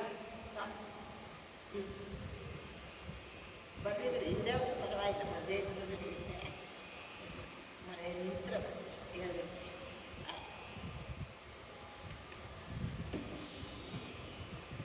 ಈ 7 ಅಂಗಗಳು ಚೆನ್ನಾಗಿದ್ದರೆ ದೇಹ ಹೇಗೆ ಗಟ್ಟಿಯಾಗಿರ್ತದೋ ಹಾಗೆ ಒಂದು ರಾಜ್ಯವೂ ಕೂಡ. ಧಾರುಳು 7 ತಿಳಿಯಲಿಕ್ಕೆ ಇದೆ ಹೇಳಿ. ವೈರದಲ್ಲಿ ಸಪ್ತಾಂಗವನ್ನು ಕೈಸುವುದೇಗೋ ಇವೆಲ್ಲವೂ ಇದೆ ಅವರಿಗೆ. ಸ್ವಾಮಿ ಚೆನ್ನಾಗಿ ಒಳ್ಳೆ ಧಾರಣ್ಯವಾದಂತಹ ದಕ್ಷನಾದ ರಾಜ ಇದ್ದಾನೆ. ಅಮಾತ್ಯರು, ವಿದುರದಂತಹ ಮಂತ್ರಿಗಳವರು ಸಲಹೆ ಕೊಡಲಿಕ್ಕಿದ್ದಾರೆ. ಜನಪದವೆಲ್ಲ ಅವರ ಕಡೆ ಇದೆ. ಕೋಟೆ ಕೊತ್ತಲಗಳೆಲ್ಲ ಸುಭದ್ರವಾಗಿವೆ. ಹಸ್ತಿನ ನಗರಿಯಲ್ಲಿ ಎಂತೆಂಥ ಮಹಾತ್ಮರು, ಹಸ್ತಿ ಅನ್ನುವವರೇ ಹಸ್ತಿನ ನಗರವನ್ನು, ಇವತ್ತು ದೆಹಲಿಯಿಂದ ನಾವೇನು ಹೇಳ್ತೇವೆ ಅದನ್ನು ನಿರ್ಮಾಣ ಮಾಡಿದರು. ಅದಕ್ಕೆ ಹಸ್ತಿನಗರ ಅಂತಲೇ ಹೆಸರು. ದೆಹಲಿ ಇವತ್ತು ಹಳೆಯ ದೆಹಲಿ, ನ್ಯೂ ದೆಹಲಿ ಅಂತೇವಲ್ಲ, ಹಳೆಯ ದೆಹಲಿ ಅಲ್ಲ, ಹಸ್ತಿನ ನಗರ. ಕೋಶ ಒಳ್ಳೆ ಸಮೃದ್ಧವಾದ ಶ್ರೀಮಂತಿಕೆ ಇರೋದು. ಮತ್ತು ಚತುರಂಗ ಸೈನ್ಯ, ಭೀಷ್ಮಾಚಾರ್ಯರ ನೇತೃತ್ವದಲ್ಲಿ ಒಳ್ಳೆ ಸೈನ್ಯ, ಮಿತ್ರರು, ಎಲ್ಲರೂ ಮಿತ್ರರಾಗಿದ್ದಾರೆ. ಯಾರು ಕೂಡ ಅವರಿಗೆ ಶತ್ರುಗಳೇ ಇಲ್ಲ. ಇಂಥ ಒಂದು ವೈರದಲ್ಲಿ ಸಪ್ತಾಂಗವನ್ನು ಕೈ ಸೂರೆಗೊಬ್ಬರು ಅವರು ಸೂರೆ ಮಾಡಿಬಿಡ್ತಾರೆ. ಪಾಂಡವರೇನಾದರೂ ರಾಜ್ಯಕ್ಕೆ ಬಂದರು, ಅರ್ಧ ರಾಜ್ಯ ಅವರಿಗೆ ನೀವು ಕೊಟ್ಟು ಕೂತ್ಕೊಂಡಿ ಅಂದರೆ ನಿನ್ನನ್ನು ಮೂಲೆಗೆ ತಳ್ಳಿ ಮುಂದುವರೆದು ಬಿಡ್ತಾರೆ. ತಪ್ಪದು. ನನ್ನ ಮಾತನ್ನು ಬರೆದಿಟ್ಟುಕೋಬೇಕಾದ್ರೆ ಇಲ್ಲ. ಇದಕ್ಕೆ ವಿಚಾರವನ್ನು ಕಾಲದಲ್ಲಿ ಮಾಡುವುದು. ಇಷ್ಟು ನೀನು ಬಿಡಿಸಿ ಹೇಳಿದ್ದೇನೆ. ನಿನ್ನ ಪರಿಸ್ಥಿತಿ ಏನಾಗ್ತದೆ ಅನ್ನೋದರ ಬಗ್ಗೆ ನಿನ್ನ ಭವಿಷ್ಯವನ್ನು ನಾನು ಹೇಳಿದ್ದೇನೆ. ಸಕಾಲದಲ್ಲಿ, ಕಾಲದಲ್ಲಿ ವಿಚಾರವನ್ನು ಮಾಡುವುದು. ಕಾಲ ಮೀರಿ ಹೋಗಲಿಕ್ಕೆ ಮೊದಲು ಅವಧಿ, ಅಯ್ಯೋ ಏನು ಮಾಡೋದು, ಮೊದಲು ಮಾಡಬೇಕಾಗಿತ್ತು ಈ ಕೆಲಸವನ್ನು ಅಂತ ಅಂದ್ಕೊಳ್ಳೋದು ಬೇಡ. ಸಕಾಲದಲ್ಲಿ ನೀನು ಇದಕ್ಕೆ ಏನು ನಿರ್ಣಯ ತಗೊಳ್ಬೇಕು ಅದನ್ನು ತಗೋ ಅಂತ ಶಕುನಿ ಹೇಳ್ತಾ ಇದ್ದ. ಹಿಂದೆ ನೀನವರುಗಳ ನಾನಾ ಚಂದದಲ್ಲಿ ನೋಯಿಸಿದೆ, ಮನದಲ್ಲಿ ಕಂದು ಕುಂದವೋ ಕಷ್ಟ ವೃತ್ತಿಯನಾಚರಿಸುತ್ತಿಹರು.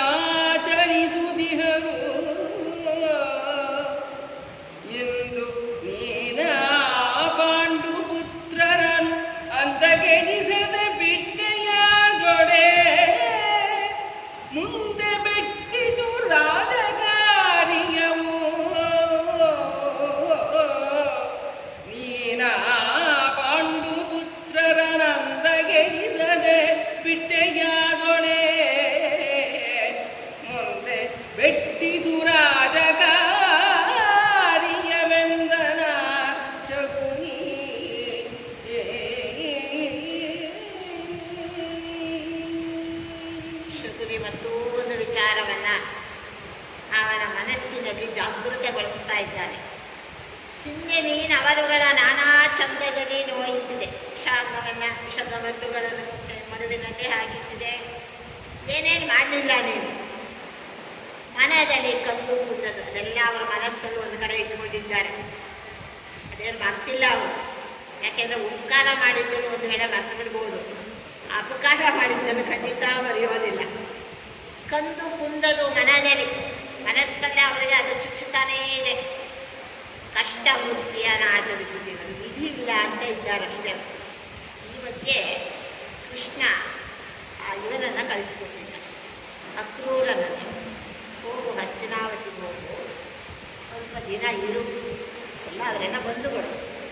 ಸ್ವಲ್ಪ ದಿನ ಇದ್ದು ನೀನು ಯಾರಿಗೂ ಸುಳಿವು ಕೊಡದಂತೆ ಗಮನಿಸ್ತಾ ಇರು. ನಮ್ಮ ಸೋದರಂತೆಯಾದ ಕುಂತಿ ಮತ್ತು ಅವಳ ಮಕ್ಕಳನ್ನು ಧೃತರಾಷ್ಟ್ರ ಮಹಾರಾಜ ಹೇಗೆ ನೋಡಿಕೊಳ್ಳುತ್ತಾನೆ ಅನ್ನೋದನ್ನು ನೀನು ಕಣ್ಣಾರೆ ಗಮನಿಸ್ತಾ ಇರು. ಅವರ ಪರಿಸ್ಥಿತಿ ಹೇಗಿದೆ ಅಂತ ನೋಡಿಕೊಂಡು ಆಮೇಲೆ ವಿಚಾರ ಮಾಡೋಣ ಅಂತ ಅಕ್ರೂರನನ್ನು ಕಳಿಸಿಕೊಟ್ಟಿದ್ದ. ಅಕ್ರೂರ ಒಂದು ಕೆಲವು ತಿಂಗಳುಗಳೇ ಇದ್ದ ಅಲ್ಲಿ. ಒಂದಾನೊಂದು ದಿನ ಕುಂತಿಯ ಜೊತೆಯಲ್ಲಿ ಮಾಡಿ ನೋಡ್ಕೊಳ್ತಾರೆ ಯಾವ ರೀತಿ ಅಂತೆಲ್ಲ ಆಗಿರುವಾಗ ಕುಂತಿ ಮಕ್ಕಳು ಅಂತ ಏನು ಹೇಳೋದು ಅಂತೀರ, ನನ್ನ ಹಣೆಬರ ಚೆನ್ನಾಗಿಲ್ಲ, ನಾವಿಲ್ಲಿ ಇದ್ದೇವೆ ಅಂದರೆ ಹಾವಿನ ಹೆಡೆ ಕೆಳಗಡೆ ಕೂತಿದ್ದ ಹಾಗೆ ನಮ್ಮ ಪರಿಸ್ಥಿತಿ. ಯಾವಾಗ ಅರ್ಥಕ್ಕಂತೂ ಗೊತ್ತಿಲ್ಲ. ಇಂತಹ ಪರಿಸ್ಥಿತಿ, ಶತ್ರುಗಳ ಮಧ್ಯದಲ್ಲಿ ಹಗಲು ರಾತ್ರಿ ದಿನಗಳನ್ನೇ ಎನಿಸ್ತಾ ಕಳೀತಾ ಇದ್ದೇವೆ. ದೇವರು ಯಾವಾಗ ನಮಗೆ ಇದು ಮಾಡ್ತಾನೆ, ಶುಭೋದಯ ಮಾಡ್ತಾನೋ ಗೊತ್ತಿಲ್ಲ ಅಂತೆಲ್ಲ ಪಾಪ ದುಃಖಪಟ್ಟಿದ್ದರು. ಮನಸ್ಸಲ್ಲಿ ಅವರಿಗೆ ಅನುಭವಿದೆ. ಶಕುನಿ ಹೇಳ್ತಾ ಇದ್ದಾರೆ, ಕಷ್ಟ ವೃತ್ತಿಯನ್ನು ಆಚರಿಸುತ್ತಿದ್ದರು. ಮನಸ್ಸಲ್ಲಿ ಬಹಳ ನೋವುಂಟಾ ಇದ್ದಾರೆ ಅವರು. ಆದರೆ ಏನೂ ಮಾಡೋಕ್ಕಾಗ್ತಾ ಇಲ್ಲ ಅವರಿಗೆ. ಇಂದು ನೀನು ಆ ಪಾಂಡುಪುತ್ರರನ್ನು ಅಂದಾಜಿಸಲು ಬಿಟ್ಟೆಯಾದರೆ ಈಗ ನಿನಗೆ ಒಳ್ಳೆಯ ಸಮಯ. ಈ ಸಮಯ ಬಿಟ್ಟರೆ ಅವರನ್ನು ನೀನು ತಿಳಿಯಲಿಕ್ಕೆ ಆಗುವುದಿಲ್ಲ. ಅಂದಾಜೆನಿಸದೆ ಅವರಿಗೆ ಇರಲಿಕ್ಕೆ ಇಲ್ಲದೆ ಮಾಡಿಬಿಡ್ಬೇಕು, ಅವಕಾಶವೇ ಇಲ್ಲದೆ ಮಾಡಿಬಿಡ್ಬೇಕು. ಅವರ ಜೀವನವನ್ನು ಮೂರಾಬಟ್ಟೆ ಮಾಡಿಬಿಡ್ಬೇಕು. ಅಂದಾಜೆನಿಸೋದು ಅಂದರೆ ಹಾಗೆ ಅವರ ಬದುಕಲಿಕ್ಕೆ ಅವಕಾಶ ಕೊಡಬಾರ್ದು. ನೀನು ಅಂದಾಜೆನಿಸದೆ ಬಿಟ್ಟೆಯಾದರೆ ನೀರಿನ ಕವಲನ್ನು ಬಿಟ್ಟು ಬಿಟ್ಟು ಉಂಟಾದರೆ ಮುಂದೆ ಬೇಕಿತ್ತು, ಮುಂದೆ ನಿನಗೆ ಇದರಿಂದ ಬಹಳ ದುರಂತ ಪರಿಣಾಮ ಆಗ್ತದೆ. ರಾಜಕಾರಿಯು ಬೇಕಿತ್ತು ಎಂದನ ಆಮೇಲೆ ಮಾಡಲಿಕ್ಕಾಗೋದಿಲ್ಲ. ಪ್ರಬಲರಾಗಿರ್ತಾರೆ, ದಿನ ದಿನಕ್ಕೆ ಅವರು ಸಮರ್ಥರಾಗ್ತಾ ಇದ್ದಾರೆ. ಅವರಿಗೆ ಒಳ್ಳೆ ಅನುಕೂಲಗಳು ಇದೆ. ಭೀಷ್ಮ, ದ್ರೋಣ, ವಿದುರ ಮುಂತಾದವರ ಆ ಒಂದು ಬೆಂಬಲ ಚೆನ್ನಾಗಿದೆ ಅವರಿಗೆ. ಹಾಗಾಗಿ ನಿನ್ನನ್ನೇ ಹತ್ತಿಗೆ ಬಿಡ್ತಾರೆ, ಎಚ್ಚರಿಕೆ ಅಂತ ಹೇಳಿ ಶಕುನಿ ಮುಂದೆ ಹೇಳ್ತಾ ಇದ್ದಾರೆ. ಇರುವಿನಲ್ಲಿ ಸಿಕ್ಕಿದ್ದ ಹುಲಿಯನು ಮುರಿದು ಕಳೆಯದೆ ತಳಪಟಕ್ಕೆ ಬಿಟ್ಟಿರಿಯಬಹುದೇ, ಕೊಂದು ಕೂಗದೆ ಬಿಡುವುದೇ ಬಳಿಕ ಕರುಬರಹ ಬಾಂಡವರಿಗೆ ಈಗಲೇ ಬರುವನೇ ಹೊರಬಿದ್ದರಾದೊಡೆ ತಡೆದು ಬಿಸುಡದೆ ಮಾಡ್ತನೆ ಎಂದನಾಶಕುಮಿ.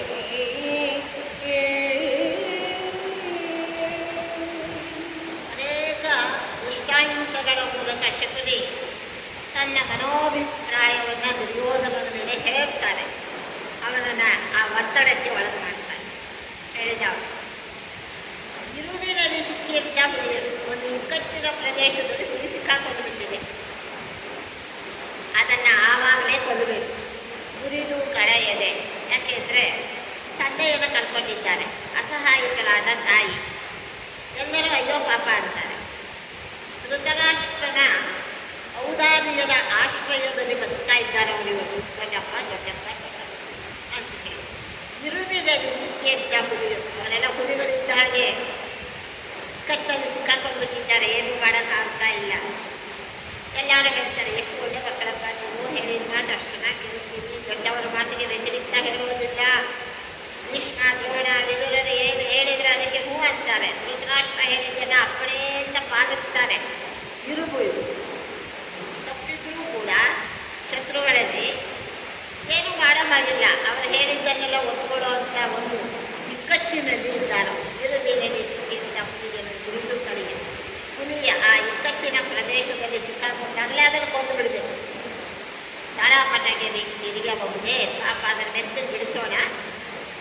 ಬರಲಿ, ಆಮೇಲೆ ಅದನ್ನು ಕೊಂಡೋಣ ಅಂದರೆ ಆಮೇಲೆ ನಿಮ್ಮ ಇದಕ್ಕೆ ಹದ್ದು ಬಸ್ಗೆ ಅದೊಂದಿಲ್ಲೋ ಅಂತಂದಲ್ಲ. ಒಂದು ಕೂಗದೆ ಬಿಡುವುದೇ ಬಳಿಕ ಅದಕ್ಕೆಲ್ಲ ಮಹಾಭಾರತದ ಕಥೆಗಳೆಲ್ಲ ಹೇಳ್ತಾರೆ. ಒಂದು ಹೆಬ್ಬುಲಿ, ಒಂದು ನರಿ, ಆಮೇಲೆ ಒಂದು ಆನೆ, ಇವುಗಳನ್ನೆಲ್ಲ ಒಂದು ಕಥೆ ಹೇಳಿ ಕೊನೆಗೆ ಹೇಗಾಯಿತು ಅನ್ನೋದನ್ನೆಲ್ಲ ಹೇಳ್ತಾರೆ. ಬೇಡ, ಕರುಬರಹ ಪಾಂಡವರಿಗಲೇ ಹರುವನೆನೆ. ಅದು ಕರುಬರವರು ಪಾಂಡವರು ಒಳ್ಳೆಯವರು ತಿಳ್ಕೋಬೇಡ, ಸುಮ್ಮನೆ ಒಳ್ಳೆಯವರಂತೆ ಕಾಣ್ತಾರಷ್ಟೇ. ನಿಮ್ಮ ಮೇಲೆ ಇಲ್ಲಿವರೆಗೂ ಇದೇ ದ್ವೇಷ ಅವರಿಗೆ. ಏನೂ ಮಾಡಲಿಕ್ಕೆ ಆಗದೇ ಇರೋದರಿಂದ ವಿವಶರಾಗಿ ಸುಮ್ಮನೆ ಸಮಯವನ್ನು ಕಾಯ್ತಾ ಇದ್ದಾರೆ. ಯಾಕೆಂದರೆ ಭೀಮ ಹೇಳಿದ್ದ, ಮೊಡಲಿನಲ್ಲಿ ಹಾಕಿದಿರಿ, ಹಾಲಿನ ಎಡೆಯ ಕೊಟ್ಟು ಊರಿದಿರಿ, ಒಂದು ವಿಷದ ಅಡಿಗೆಗಳ ನೆನೆಸಿದಿರಿ, ವೈಯಂತ್ಯದ ವಿಚಾರದಲ್ಲಿ ಕೆಡಾಡುವ ಮಾಡಿದಿರಿ, ಮೂರುವರ ಕಡಿದು ಶಾಕಿನಿಯರಿಗೆ ರಕ್ತವ ಕುಡಿಸಿದಲ್ಲದೆ ಮುನ್ನ ಸಾವೇನೆ. ಭೀಮ ಹೇಳ್ತಾನೆ ಅಂತ ಎಲ್ಲ ನಿಮ್ಮ ಸುಮ್ಮನೆ ಬಿಡೋದು. ಸುಮ್ಮನೆ ಇದ್ದೀನಿ ಅಂದ್ಕೊಂಡಿದ್ದೀರಾ? ನಾಡಿದ ಒಂದೊಂದಕ್ಕೂ ಕೂಡ ನಾನು ಪ್ರತೀಕಾರ ತೀರಿಸ್ಕೊಳ್ತೇನೆ. ಆನೇನೆ ಸಾಯುವುದು. ನೀವು ಸಾಯಿಸ್ಬೇಕು ಅಂದರೆ ನಾನೇನು ಸಾಯುವುದಲ್ಲ, ಎಚ್ಚರಿಕೆ ಅಂತ ಹೇಳ್ತಾನೆ. ಆದ್ದರಿಂದ ಹೊತ್ತು ಕೂಗದೆ ಬಿಡುವುದೇ ಬಳಿಕ ಸುಮ್ಮನೆ ಬಿಡೋದಿಲ್ಲ ನಿಮ್ಮನ್ನವರು. ಕರುಬರಹ ಪಾಂಡವರಿಗೆ ಈಗಲೇ ಹರಿವನೆ. ಆದ್ದರಿಂದ ಕಟ್ಟಿನಲ್ಲಿ ಸಿಕ್ಕಾಕೊಂಡಿದ್ದಾರೆ. ದೊಡ್ಡವರ ಮಾತ್ರ ನೀರೋ ಆಗಿಲ್ಲ. ತಿಳಿದಷ್ಟು ಗಾದೆ ಹೇಳ್ತಾರೆ, ಐವಾರು ಮಾಡಿ ನೀರಿದ್ರೆ ಗಡಪಾರು ಮುಂಗಿರುತ್ತೆ. ಬಹಳ ಸುಂದರವಾದ ಗಾದೆ. ಐವಾರು ಮಾಟ ಅಂದರೆ ಆಚಾರ್ಯರು, ದೊಡ್ಡವರು, ಗುರುಗಳು, ಅವರ ಮಾತು ನೀರೋ ಹಾಗಿರುತ್ತೆ. ಅವರು ಗಡಪಾರೆ ಅಂದರೆ ಇರ್ತಾರಲ್ಲ, ಅದು ನುಂಗು ಅಂದಿದ್ದಾರೆ. ನುಂಗಬೇಕು, ಜ್ಞಾಪಕದಿಂದ ಅವ್ರ ಮಾತು ನೀರೋ ಹಾಗಿಲ್ಲ. ಐವಾರು ಮಾತಿದ್ರೆ ಗಡಪಾರ ಮುಂಗಿಯಾಗಿದೆ. ಆದ್ದರಿಂದ ಕರುಬರಹ ಪಾಂಡವರಿಗೆ ಈಗಲೇ ಹನುಮನೆನೆ. ಈಗಲೇ ಅವರನ್ನು ನಾಶ ಮಾಡಲಿಕ್ಕೆ ಏನು ಬೇಕು ಅದನ್ನು ಮಾಡು. ಹೊರಬಿದ್ದರಾದರೆ ಅವರೇನಾದರೂ ಈ ಪಂಚರದಿಂದ ಹೊರಗೆ ಬಂದರು, ಸ್ವತಂತ್ರರಾದರು, ಅವ್ರಿಗೊಂದು ರಾಜ್ಯ ಅಂತ ಕೊಟ್ಟು ಒಂದು ರಾಜಧಾನಿಯನ್ನು ಮಾಡಿ ಅವರನ್ನು ರಾಜ ಅಂತ ಮಾಡಿ ನಿಂಪಾಡಿಗೆ ಬದುಕುವಲ್ಲಪ್ಪ ಅಂತಂದರೆ ಅವರು ಹೊರಬಿದ್ದರಾದರೆ ತರಿದುರಿಸುವುದೇ ಮಾಡ್ತಾರೆ. ನಿಮ್ಮನ್ನೆಲ್ಲ ಕೊಚ್ಚ ಹಾಕಿಬಿಡ್ತಾರೆ. ಹೇಳ್ತಾ ಇದ್ದೇನೆ, ನೀವು ಒಳ್ಳೆಯದಕ್ಕೆ ಹೇಳ್ತಾ ಇರೋದು. ಶಕುನಿ ಈಗ ಅವರನ್ನು ಪರಿವರ್ತನೆ ಮಾಡ್ತಾರೆ. ಹರಿಹಯನು ರುದ್ರಾಸುರನ ಸಂಹರಿಸಲರಿಯದೆ ಕರುವರೆಂದಿರುತ್ತಿರಲು ಅವನು ದಿನ ದಿನದೊಳು ಮಾತ್ರವನು ಬೆಳೆದು ಹರೆಯ ತುಂಬಲು ದಿನ ದಿನದೊಳವು ಮಾತ್ರವನು ಬೆಳೆದು ಧರೆಯ ತುಂಬಲು ನನ್ನ ಸತ್ವದ ನೆರವಣಿಗೆ ಗೈದಿಸದೆ ನಾನಾ ಜನಗಳು ಆಯಸಗೊಳ್ಳನೆ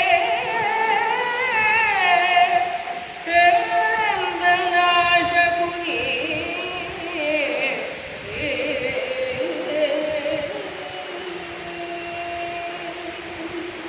ಹರಿಹಯ ಅಂದರೆ ದೇವೇಂದ್ರ. ರುದ್ರಾಸುರನ ಸಂಹರಿಸಲರಿಯದೆ ದೇವೇಂದ್ರನಿಗೆ ದೇವೇಂದ್ರನನ್ನು ಕೊಲ್ಲುವಂಥ ಮಗ ಬೇಕು ಅಂತ ರುದ್ರಾಸುರನ ತಂದೆ ತಾನು ದೊಡ್ಡ ಯಜ್ಞ ಮಾಡಿದ. ಆದರೆ ಮಂತ್ರ ಒಂಚೂರು ವ್ಯತ್ಯಾಸ ಆಗಿದೆ. ರುದ್ರಾಸುರ ಇದು ಇಂದ್ರನನ್ನು ಕೊಲ್ಲುವಂಥ ಮಗ ಅಂತ ಹೇಳಕ್ಕೆ ಹೋಗಿ ಈ ಸಂಸ್ಕೃತದಲ್ಲಿ ಎಷ್ಟು ಸುಂದರವಾದ ಭಾಷೆ, ಎಷ್ಟು ಘನವಾದ ಭಾಷೆ, ಅನೇಕಾರ್ಥ ಪ್ರತಿಪಾದಕವಾದ ಭಾಷೆ. ಸಂಸ್ಕೃತ ಅಂದರೆ ಹೇಗೆ ಬೇಕಾದರೂ ಅದನ್ನು ಸೃಷ್ಟಿಸಿದ್ದಾರೆ. ಆ ಮಂತ್ರ ಹೇಳುವಾಗ ಒಂದು ಚೂರು ವ್ಯತ್ಯಾಸ ಆಯಿತು. ದೇವೇಂದ್ರನಿಂದ ಕೊಲ್ಲಲು ಪಡುವ ಮಗ ಹುಟ್ಟಿದೆ ಅಂತ ಅರ್ಥ. ತಥಾಸ್ತು. ಹರಿಹಯನು ಉತ್ತರಾಸುರನ ಸಂಹರಿಸಲಿದೆ. ಉತ್ತರಾಸುರ ಮಹಾರಾಕ್ಷಸ. ಆಮೇಲೆ ಹುಟ್ಟಿ ಬಂದ ಆ ಯಜ್ಞೇಶ್ವರನ ಯಜ್ಞಕುಂಡದಿಂದ ಅವನ ತಂದೆಗೆ ಮಾಡಿದ್ದಾನೆ. ಬ್ರಾಹ್ಮಣ ಕುಲದಲ್ಲಿ ಹುಟ್ಟಿದವರು ತ್ರಾಸುರ, ಒಳ್ಳೆ ಜ್ಞಾನ, ಸಾಧ್ಯವಾದ ಅವನ ಸಾಮರ್ಥ್ಯ, ಅವನನ್ನು ಕೊಲ್ಲಲಿಕ್ಕಾಗದೆ ಗರ್ವದಿಂದಿರುತ್ತಿರಲು. ಬೇರೆ ಅಂದರೆ ಸ್ವಲ್ಪ ಅಹಂಕಾರ, ನನಗೆ ಸಮಾನ ಇಲ್ಲ ಅಂತ. ಎಲ್ಲ ಸರಿಯಾಗಿದ್ದಾಗ ನಮಗೂ ಹಾಗೆ, ಎಲ್ಲ ಸರಿಯಾಗಿತ್ತು ಅಂದರೆ ನಮಗೆ ಸಮಾನ ಇಲ್ಲ ಅಂತೇವೆ. ಕೋನ್ಯೋಸ್ತಿ ಸದೃಶೋಮಯ, ಸಮಾನ ಯಾರಿದ್ದಾರೆ? ಏನು ಮಾಡಿದ್ದೀನಿ, ಅದು ಮಾಡಿದ್ದೀನಿ, ಇದು ಮಾಡಿದ್ದೀನಿ, ಇದು ಮಾಡಿದ್ದೀನಿ, ಅದು ಮಾಡಿದ್ದೀನಿ. ಸ್ವಲ್ಪ ದೇವರ ದೃಷ್ಟಿ ಏನಾದರೂ ಎಡವಟ್ಟಾಯಿತು ಅಂತಾದರೆ ನಮಗೆ ಬರೋದಕ್ಕೆ ನಾಯಿಗಳಿಗೂ ಇಲ್ಲ. ಯಾಕೆಂದರೆ ನಾಯಿಗಳಿಗದು ಸಹಜವಾದ್ದು. ನಾಯಿಗಳಿಗಿಂತ ನಮ್ಮ ಗತಿ ಅಜ್ಞಾನ. ಗರುವನಿರುತ್ತಿರಲು, ಬೇರೆ ಜನರಿಗೆ ನನಗೆ ಮಾಡ್ತಾನೆ ಅನ್ನೋದಾಗಲ್ಲ ಅದು ಅಹಂಕಾರ ಇದ್ದಂತೆ. ಅವನು ದಿನೇ ದಿನೇ ದಿನೇ ನೋಡ್ತಾ ನೋಡ್ತಾ ನೋಡ್ತಾ ದೊಡ್ಡ ರಾಕ್ಷಸ. ಹುಟ್ಟಿನಿಂದ ಅವನು ಬ್ರಾಹ್ಮಣನಾದರೂ ಕೂಡ ಸ್ವಭಾವ ಇದ್ದ ರಾಕ್ಷಸ ಸ್ವಭಾವ ರುದ್ರಾಸು. ಅವನು ಅಣು ಅಣು ಮಾತ್ರವನ್ನು ಬೆಳೆದು ಧರೆಯ ತುಂಬಲು ಇಡೀ ಜಗತ್ತಿನಲ್ಲಿ ತುಂಬಿಕೊಂಡು ಬಿಟ್ಟಾನು. ತನ್ನ ಸತ್ವದ ನೆರವಣಿಗೆಗೈಬಿಟ್ಟು ಬೇರೆ ಹತ್ರ ಏನು ಮಾಡಿದ್ರು ಅವನನ್ನು ನಾಶ ಮಾಡಲಿಕ್ಕಾಗಲಿಲ್ಲ. ಕೊನೆಗೆ ಏನು ಮಾಡಲಿ ದೇವರೇ ಅಂತ ಹೇಳಿ ಆ ಬ್ರಹ್ಮದೇವರು ವಿಷ್ಣುವನ್ನು ಮನೆ ಹೊತ್ತಾಗ ಅವರು ಹೇಳಿದ್ರು, ನಿನಗಿನ ಕಾಲ ಅಲ್ಲ, ಬೆಳೆದು ಬಿಟ್ಟಿದ್ದಾನೆ ಶತ್ರು, ಆದ್ದರಿಂದ ಸಂಧಿ ಮಾಡು, ಸ್ನೇಹ ಮಾಡು. ತುಂಬ ಶತ್ರುಗಳು ಪ್ರಬಲರಾಗಿದ್ದಾಗ, ತುಂಬ ಸಮರ್ಥರಾಗಿದ್ದಾಗ ಎದುರು ಹಾಕೊಳ್ಳಿಕ್ಕೆ ಹೋಗಬಾರ್ದು. ದುಷ್ಟರನ್ನು ಕಂಡ್ರೆ ದೂರ ಇರೋದು, ಸ್ನೇಹನೂ ಮಾಡ್ಕೋಬೇಕಂತೆ ಕೆಲವು. ಯಾಕೆಂದರೆ ಕ್ಷೀರ ಸಮುದ್ರ ಮಥನ ಕಾಲದಲ್ಲಿ ಪರಮಾತ್ಮ ಹೇಳಿದ ಹೇಳಿದ್ರೆ, ಕ್ಷೀರ ಸಮುದ್ರವನ್ನು ಮಂಥನ ಮಾಡಲಿಕ್ಕೆ ನಿಮ್ಮ ಕೈಲಿ ಆಗೋದಿಲ್ಲ. ಒಳ್ಳೆಯವರಿಗೆ ಬಲ ಕಡಿಮೆ, ಸಾತ್ವಿಕರಿಗೆ, ದುಷ್ಟರಿಗೆ ಒಳ್ಳೆ ಬಲ ಇರ್ತದೆ. ಆ ದೈತ್ಯರನ್ನು ಸೇರಿಸ್ಬೋದು, ದೈತ್ಯ ಶಕ್ತಿ ಬೇಕದಕ್ಕೆ. ಯಾಕೆ ಅಂದರೆ ಎಲ್ಲ ಗಿಡಮೂಲಿಕೆಗಳನ್ನು ತಂದು ಅದಕ್ಕೆ ಹಾಕಿದ್ರು. ಎಲ್ಲ ಔಷಧೀಯ ಗುಣಗಳಿರುವಂಥ ಎಲ್ಲ ಗಿಡಮೂಲಿಕೆಗಳಿಗೂ ಔಷಧೀಯ ಗುಣ ಇದೆ. ಇವತ್ತೆಲ್ಲ ವಿಜ್ಞಾನಿಗಳು ಹೇಳ್ತಾ ಇದ್ದಾರಲ್ಲ, ಪ್ರತಿಯೊಂದು ಗಿಡದಲ್ಲೂ ಇದೆ. ಮುಳ್ಳಿನ ಗಿಡದಲ್ಲೂ ಒಳ್ಳೆಯ ಔಷಧೀಯ ಗುಣ ಇದೆ. ಎಕ್ಕದ ಗಿಡ ಅದನ್ನು ಇದು ಮಾಡಿದ್ರೆ ಕಣ್ಣು ಹೋಗುತ್ತೆ ಅಂತಾರೆ, ಮಹಾ ಔಷಧಿ ಅದು. ಆದ್ದರಿಂದ ದೈತ್ಯರಲ್ಲಿ ಮಹಾಬಲ ಇದೆ. ಅವರನ್ನು ಸೇರಿಸಿಕೊಂಡು, ಅವರ ಬಲವನ್ನು ನಿಮ್ಮ ಜೊತೆಗೆ ಸೇರಿಸಿಕೊಂಡು ನೀವು ಕ್ಷೀರ ಸಮುದ್ರವನ್ನು ಮಂಥನ ಮಾಡಿದರೆ ದಿವ್ಯವಾದ ಅಮೃತ ಬರ್ತದೆ. ಅದನ್ನು ನಾನು ನಿಮಗೆ ಕೂಡ ಜವಾಬ್ದಾರಿ ನಾನು ತಗೊಳ್ತೀನಿ. ಮೊದಲು ಅವರನ್ನು ಸೇರಿಸ್ಕೊಂಡು ಕೆಲಸ ಮಾಡಿ. ಯಾಕೆಂದರೆ ಸಮಯ ಬಂದಾಗ ಕತ್ತೆಗೂ ಕಾಲು ಕಟ್ಟಬೇಕಂತೆ. ಕತ್ತೆಗೂ ಗೊತ್ತಿರ್ತೈತೆ. ಇವಾಗೆಲ್ಲ ಮಂತ್ರಿಗಳು ಹಾಗೆ ತಾನೆ, ಆದರೂ ಅವನಿಗೆ ಓಲೈಸಬೇಕಾಗ್ತದೆ. ನಾವು ಸಮಯ ಬಂದಾಗ ಕೆಲಸ ಆಗಬೇಕಾದ್ರೆ ಕತ್ತೆ ಕಾಲು ಕಟ್ಟು ಅಂತ. ಆದ್ದರಿಂದ ಮಾಡಿ ಅಂತ ಹೇಳಿದ್ರು. ಕೊನೆಗೆ ಆ ದೈತ್ಯರು ದೇವತೆಗಳೆಲ್ಲ ಅಮೃತವನ್ನು ಮೇಲೆ ತಂದರು. ಆಮೇಲೆ ಪರಮಾತ್ಮ ಅದನ್ನು ಯಾರಿಗೆ ಕೊಡಬೇಕು ಅದಕ್ಕೆ ಕೊಟ್ಟ ಅಂತ ಕಥೆ ಕೇಳ್ತೇವೆ. ಹಾಗೆ ನೀವು ಸಂಧಿ ಮಾಡಿ ರುದ್ರಾಸುರನ ಜೊತೆಗೆ ಒಳ್ಳೆ ಗೆಳತನ ನಡೀತಾ ಇರುವುದು. ಯಾವುದಾದ್ರೂ ಒಂದು ಕುಂಟೆ ನೆಪ ತೆಗೆದು ನಿನ್ನ ಆ ವಜ್ರಾಯುಧದಲ್ಲಿ ಅವನು ಹೊರಗಡೆ ಕೇಳ್ಕೊಂಡಿದ್ದ, ಹಸಿ ಪದಾರ್ಥದಿಂದ ನನಗೆ ಸಾವು ಬರಬಾರ್ದು, ಒಣಗಿದ ಪದಾರ್ಥದಿಂದ ಸಾವು ಬರಬಾರ್ದು, ಏನೇನೋ ಕೇಳ್ಕೊಂಡಿದ್ದ. ರಾವಣ ಕೇಳ್ಕೊಂಡಾಗೆ, ಹಿರಣ್ಯಕಶಿಪು, ಇವರೆಲ್ಲ ದೈತ್ಯರಿಂದ ಹಾಗೆ ಕೇಳ್ಕೊಂಡು. ಯಾಕೆಂದರೆ ನಮ್ಮಂಥ ಅಜ್ಞಾನಿಗಳ ದೇವರೇ ಜ್ಞಾನ ಕೊಡು ಬೇಕಾಗಿ ಅಂತ ಕೇಳ್ಕೊಳ್ತೀವಿ. ನಮಗಷ್ಟೇ ಗೊತ್ತಿರೋದು. ಅವ್ರಿಗೆ ಹಾಗಲ್ಲ, ಹೀಗಾಗಬಾರ್ದು, ಹಾಗಾಗಬಾರ್ದು, ಹೀಗಾಗಬಾರ್ದು, ಅಲ್ಲಾಗಬಾರ್ದು, ಏನೇನೋ ಕೇಳ್ಕೊಳ್ತಾರೆ. ಪರಮಾತ್ಮ ಅದಕ್ಕೂ ಎಲ್ಲ ವ್ಯವಸ್ಥೆ ಮಾಡಿಕೊಡ್ತಾನೆ. ಆದ್ದರಿಂದ ಹಸಿ ಪದಾರ್ಥದಿಂದ ಅವನಿಗೆ ಸಾವಿಲ್ಲ, ಒಣಗಿದ ಪದಾರ್ಥದಿಂದ ಸಾವಿಲ್ಲ. ಶಸ್ತ್ರ ಅದು ಎಲ್ಲ ಅದ್ರ ಜೊತೆಗೆ ಸೇರ್ಕೊಳ್ತಾನೆ. ಅವನು ಏನು ಬಂದು ಆ ಬೇರೆ ಯುದ್ಧಕ್ಕೆ ಕರೆದು ಇದು ಮಾಡ್ತಾನೆ, ಸಂಧಿ ಮಾಡ್ಕೊಂಡು ಸ್ನೇಹ ಮಾಡ್ಕೊಂಡು ಯಾವುದಾದ್ರೂ ಒಂದು ನೆಪ ತೆಗೆದು ಜಗಳ ಮಾಡಿ ನಿನ್ನ ವಜ್ರಾಯುಧದಲ್ಲಿ ನನ್ನ ವಿಷ್ಣು ಶಕ್ತಿಯನ್ನು ಸೇರಿಸಿ ದರೀಚಿ ಬರೋದು. ಆ ಇದನ್ನು ಸೇರಿಸಿ ವಜ್ರಾಯುಧ ಮಾಡಿ ಸಮಯ ನೋಡಿ ಬಿಟ್ಟುಕೊಡ್ಬೇಕು.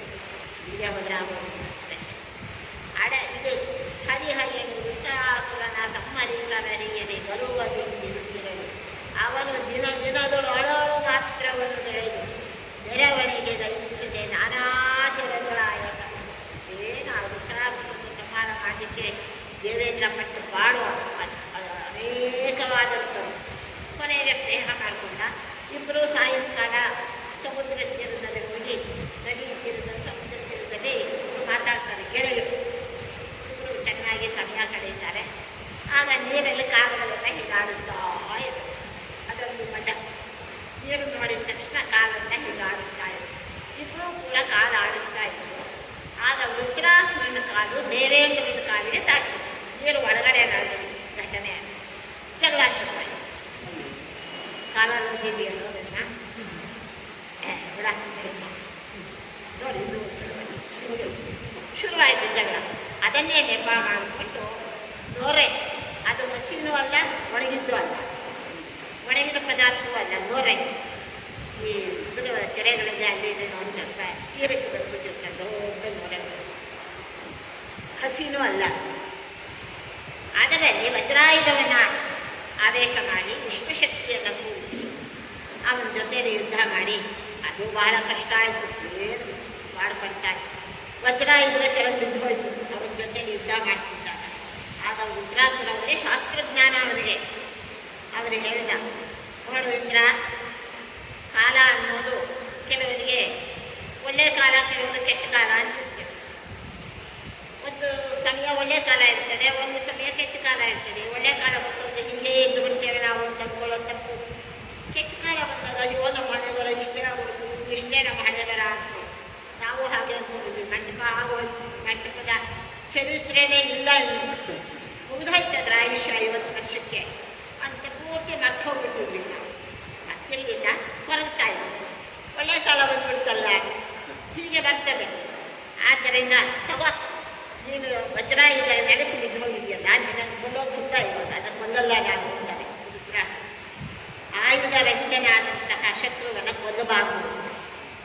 ತಗೋ, ನಾನೇ ತೆಕ್ಕೊಲ್ಲ ನಿನ್ನ ಕೈಗೆ, ಗೊತ್ತೋಗಿ ಭಯ ಏನು ಬಡಿಸ್ಬಿಡ್ತಾನೆ ಅಂತ. ನಾನೇ ತೆಕ್ಕೊಲ್ಲ, ತಗೋ ಯುದ್ಧ ಮಾಡು. ಜಯಾಪಜಯಗಳು ಯಾರಿಗೂ ಕೂಡ ನಿರ್ದಿಷ್ಟವಾಗಿ ಹೀಗೆ ಕೆಲವೊಮ್ಮೆ ಸೋಲು, ಕೆಲವೊಮ್ಮೆ ಜಯ ಆಗ್ತದೆ. ಎಲೆಕ್ಷನ್ ನೋಡಿ ಎಂತೆಂಥವರೆಲ್ಲ ಸೋತು ಹೋಗ್ಬಿಡ್ತಾರೆ. 3 ಸಲ 4 ಸಲ ಗೆದ್ದವರು ಇದೇ ಕಳ್ಕೊಂಡು ಬಿಟ್ಟಿರ್ತಾರೆ. ಯಾತಕ್ಕೂ ಬೇಡ ಅಂದವರು ಗೆದ್ದು ಬಂದುಬಿಟ್ಟಿರ್ತಾರೆ. ಸೋಲು ಜಯಾಪಜಯಗಳು ನಮ್ಮ ಅಧೀನ ಅಲ್ಲ. ಈಗ ಬಹುಶಃ ನಿಮ್ಗೆ ಒಳ್ಳೆಯ ಕಾಲ, ತಗೋ ಯುದ್ಧ ಮಾಡಿ ಒಂದು ನನ್ನನ್ನು ಅಂತಾನೆ ವಿನ್ಯಾಸ. ಭಾಳ ಕಷ್ಟಪಟ್ಟ.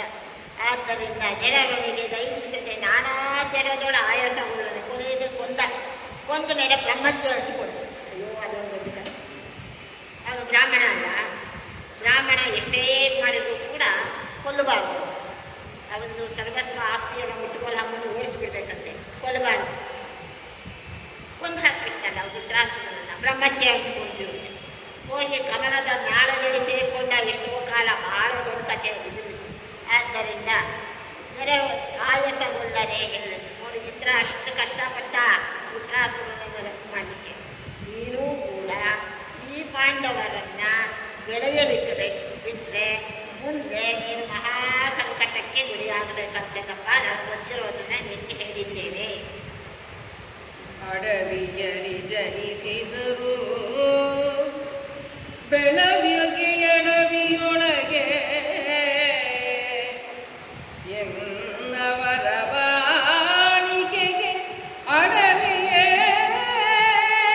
ನೆಲಮನೆಯದಲ್ಲದೆ ಪಾಂಡು ಪುತ್ರರಿಗೆ ಕೊಡವಿಯೊಡೆತನ ಸಲ್ಲವು.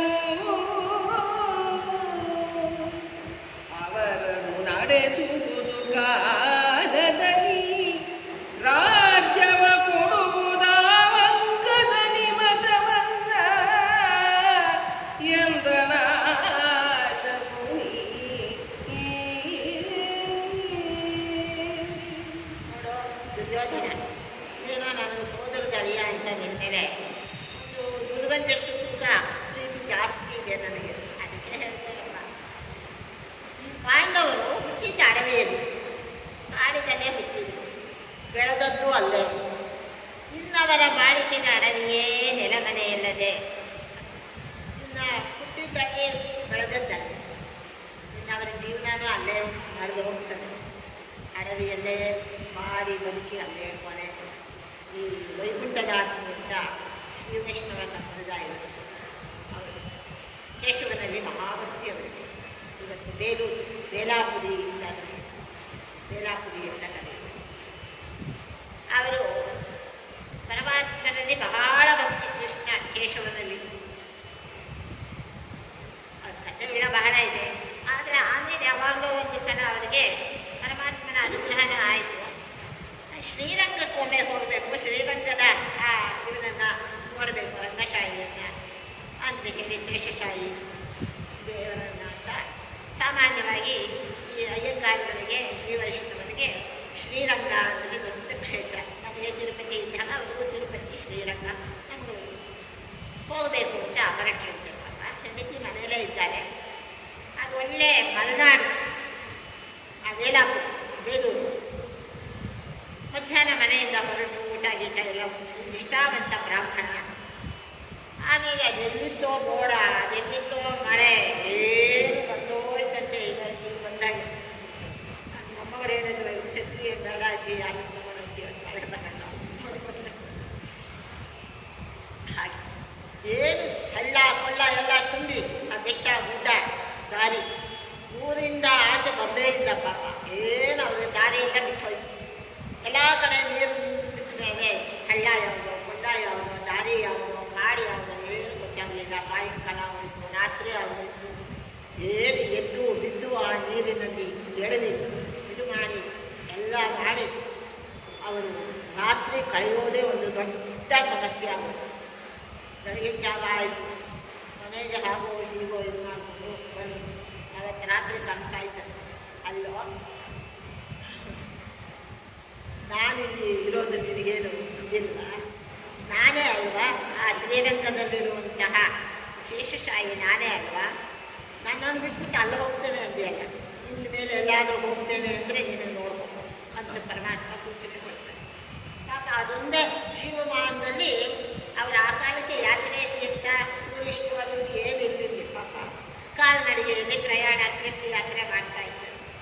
ಆಮೇಲೆ ಅದೇ ಮೊಟ್ಟ ಮೊದಲ ಬಾರಿಗೆ ಅವರು ಹೊರಟಿದ್ದು ಶ್ರೀರಂಗಕ್ಕೆ.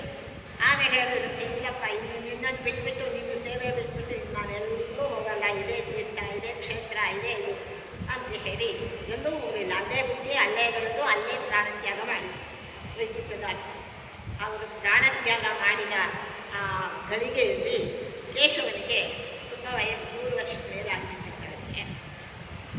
ಮನೆಗೆ ದೇವಸ್ಥಾನಕ್ಕೆ ಹೋಗೋಕೆ ಆಗ್ತಿರ್ಲಿಲ್ಲ. ಮನೆಯಲ್ಲೇ ಇದ್ದರು ಕೆಲವು ದಿನ. ಅಲ್ಲಿ ಅವರ ಪ್ರಾಣತ್ಯಾಗ ಮಾಡಿದ್ದಾರೆ. ಇದು ಕೇಶವನಿಗೆ ಅಲಂಕಾರ ಮಾಡಿ ಮಹಾಮಂಗಳಾರತಿ ಮಾಡಲಿಕ್ಕೆ ಅರ್ಚಕರೆಲ್ಲ ವ್ಯವಸ್ಥೆ ಮಾಡಿದರೆ ಇದ್ದಕ್ಕಿದ್ದಂತೆ ಎಲ್ಲ ಆಭರಣಗಳು ಕಳಿಸಿಬಿಟ್ಟು ಹೋದ್ರು. ಯಾಕೆ ಹೀಗಾಗೋಯ್ತು? ಏನೋ ಒಂದು ಆಭರಣ ಕಳಿಸಿಬಿಟ್ಟು ಅಂದರೆ ಯಾಕೋ ಏನೋ ಇದಾಗಿತ್ತು, ಸರಿಯಾಗಿ ಕೂತಿರ್ಲಿಲ್ಲ. ಸಮಸ್ತ ಆಭರಣಗಳು ಕಳಿಸಿಬಿಟ್ಟು ಹೋಗ್ಬಿಟ್ಟೆ. ಯಾಕೆ ಅಂತ ಎಲ್ಲರೂ ಅಷ್ಟಕ್ಕೆ ಯಾರೋ ಓಡಿ ಬಂದು ಹೇಳಿದರು, ವೈಕುಂಠದಾಸರು ದೇಹತ್ಯಾಗ ಮಾಡಿದ್ರು. ಆ ವೈಕುಂಠದಾಸರು ಯಾರು ಅಂದರೆ ಅರ್ಜುನಾಂಶರು ಅಂತ ಹೇಳ್ತಾರೆ. ಗೆಳೆಯ, ಪರಮಾತ್ಮನಿಗೆ ಗೆಳೆಯ. ತನ್ನ ಗೆಳೆಯ ದೇಹತ್ಯಾಗ ಮಾಡಿದ ಅಂತ ಪರಮಾತ್ಮ ಶೋಕಾಚರಣೆ ಮಾಡಿದ್ರು. ಎಲ್ಲವರಿಗೂ ಕಳಿಸಿಬಿಟ್ಟರು. ಬಹಳ ಸುಂದರವಾದ ಹಾಗೆ ಇಲ್ಲಿ ಕೊನೆಗೆ ಅವರಿಗೆ ಅಡವಿಯಲ್ಲೇ ಜೀವನ ಮುಗಿದೋಗ್ಲಿ ಬಿಡು ಯಾತಕ್ಕೆ ಅಂತ ಹೇಳಿ ಪಾಂಡು ಪುತ್ರರಿಗೆ ಒಡವೆ ಒಡೆತನ ಸಣ್ಣದು, ರಾಜ್ಯ, ಅಧಿಕಾರ, ಸಿಂಹಾಸನ, ಆಡಳಿತ ಇದೆಲ್ಲ ಯಾತಕ್ಕೆ ಬೇಕಾಗುತ್ತೆ. ಕಾಡಿನಲ್ಲಿ ಬಿಟ್ಟಿದ್ರು, ಕಾಡಿನಲ್ಲಿ ಬೆಳೆದ್ರು, ಇನ್ನೂ ಒಂದಷ್ಟು ದಿನ ಕಾಡಿನಲ್ಲಿ ಇದ್ದ ಅಲ್ಲೇ ನೀರು ಬಿದ್ದು ಹೋಗ್ತಾರೆ. ಅವರು ನಡೆಸುವುದು ಕಾಲದಲ್ಲಿ ರಾಜ್ಯವ ಕೊಡುವುದು ಯಾವ ಮೂಲದಲ್ಲಿ ಬಲ್ಲವಲ್ಲ. ಅವರನ್ನು ಅರ್ಧ ರಾಜ್ಯ ಕೊಟ್ಟು ಅವರನ್ನು ನೆಲೆಯಾಗಿ ನಿಲ್ಲಿಸಬೇಕು. ಯಾಕೆಂದರೆ ಪಾಂಡುರಾಜನ ಮಕ್ಕಳು ಅಂತ ಹೇಳಿ ಧರ್ಮದ ದೃಷ್ಟಿ ಮಾಡೋದಾಗಲಿ ಅಥವಾ ಅವರನ್ನು ರಾಜ್ಯ ಕೊಟ್ಟು ಅವರನ್ನು ಅರ್ಧ ರಾಜ್ಯ ಕೊಟ್ಟರೆ ನಾವೇನಪ್ಪ ಅವ್ರಿಗೆ ಅರ್ಧ ನಾವು ಅರ್ಧ ಆಳ್ತೀವಿ ಅನ್ನುವಂಥ ಆ ಒಂದು ಧರ್ಮ ದೃಷ್ಟಿ ಆಗಲಿ ಸರಿಯಲ್ಲ. ಈಗಲೇ ಅವರನ್ನು ನಾಶ ಮಾಡು ಅಂತ ಶಕುನಿ ಹೇಳ್ತಾ ಇನ್ನೂ ಕೆಲವು ಪದ್ಯಗಳಿದೆ. ಅವರು ಎಷ್ಟು ಮಾತು ಹೇಳ್ತಾ ಈ ದುರ್ಬೋಧನೆ, ಒಳ್ಳೆಯ ಬೋಧನೆ ಮಾಡೋರು 4 ಮಾತು ಹೇಳಿ ಮುಗಿಸ್ಬಿಡ್ತಾರೆ. ಈ ದುರ್ಬೋಧನೆ ಮಾಡೋರು ಇರ್ತಾರಲ್ಲ ಅವರು ಹೇಳ್ತಾನೆ ಇರ್ತಾರೆ, ಸಮಯ ಸಿಕ್ಕಾಗೆಲ್ಲ ಕೂರಿಸ್ತಾನೆ ಇರ್ತಾರೆ, ಕೂರಿಸ್ತಾನೆ ಇರ್ತಾರೆ. ತಿಮಿರವಡಗಿದ ಲೋಕ ಶಿಕ್ಷಾ ಕ್ರಮಣವಡಗಿದ ದಂತಿ ಕರ್ಮ ಭ್ರಮೆಗಳಡಗಿದ ಯೋಗಿ ರುಜೆಯಡಗಿದ ನರೋತ್ತಮನು ಹಿಮವಡಗಿದ ಸರೋಜದಂತಿ ಕುದು ಅಮಲಮತ ಬಗೆಗಳಡಗಿದಡೆ ಅವರ ಪದವೆನಿಸುವುದು ಬಗೆಗಳಡಗಿದಡೆ ಅವರ ಪದವೆನಿಸುವುದು ಚಿತ್ತೈಸು ಎಂದನಾಶಗುಣಿ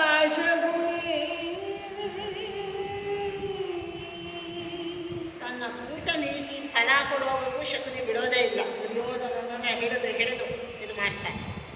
ಮಳೆ ನಿಂತಿದೆ, ನಾವು ಇದನ್ನು ಹೇಳ್ತಾ ಇದ್ದೇವೆ. ತಿಮಿರ ಒಡಗಿದ ಲೋಕ, ಕತ್ತಲೆಯ ಮುಸುಕಿದ ಜಗತ್ತು, ಶಿಕ್ಷಾಕ್ರಮಣ ಒಡಗಿದ ದಂತಿ. ಯಾವ ಶಿಕ್ಷೆ ವಿಷಯಲ್ಲಿನ ಕಾಡಿನಿಂದ ಇದ್ದಕ್ಕಿದ್ದಾಗೆ ಒಂದು ಕಾಡಾನೆಯನ್ನು ಹಿಡ್ಕೊಂಡು ಬಂದರೆ ಅದು ನಮ್ಮ ಕೈಗಳು ಪಳಗೋದಿಲ್ಲ. ಅದನ್ನು ಚೆನ್ನಾಗಿ ಪಳಗಿಸ್ಬೇಕು.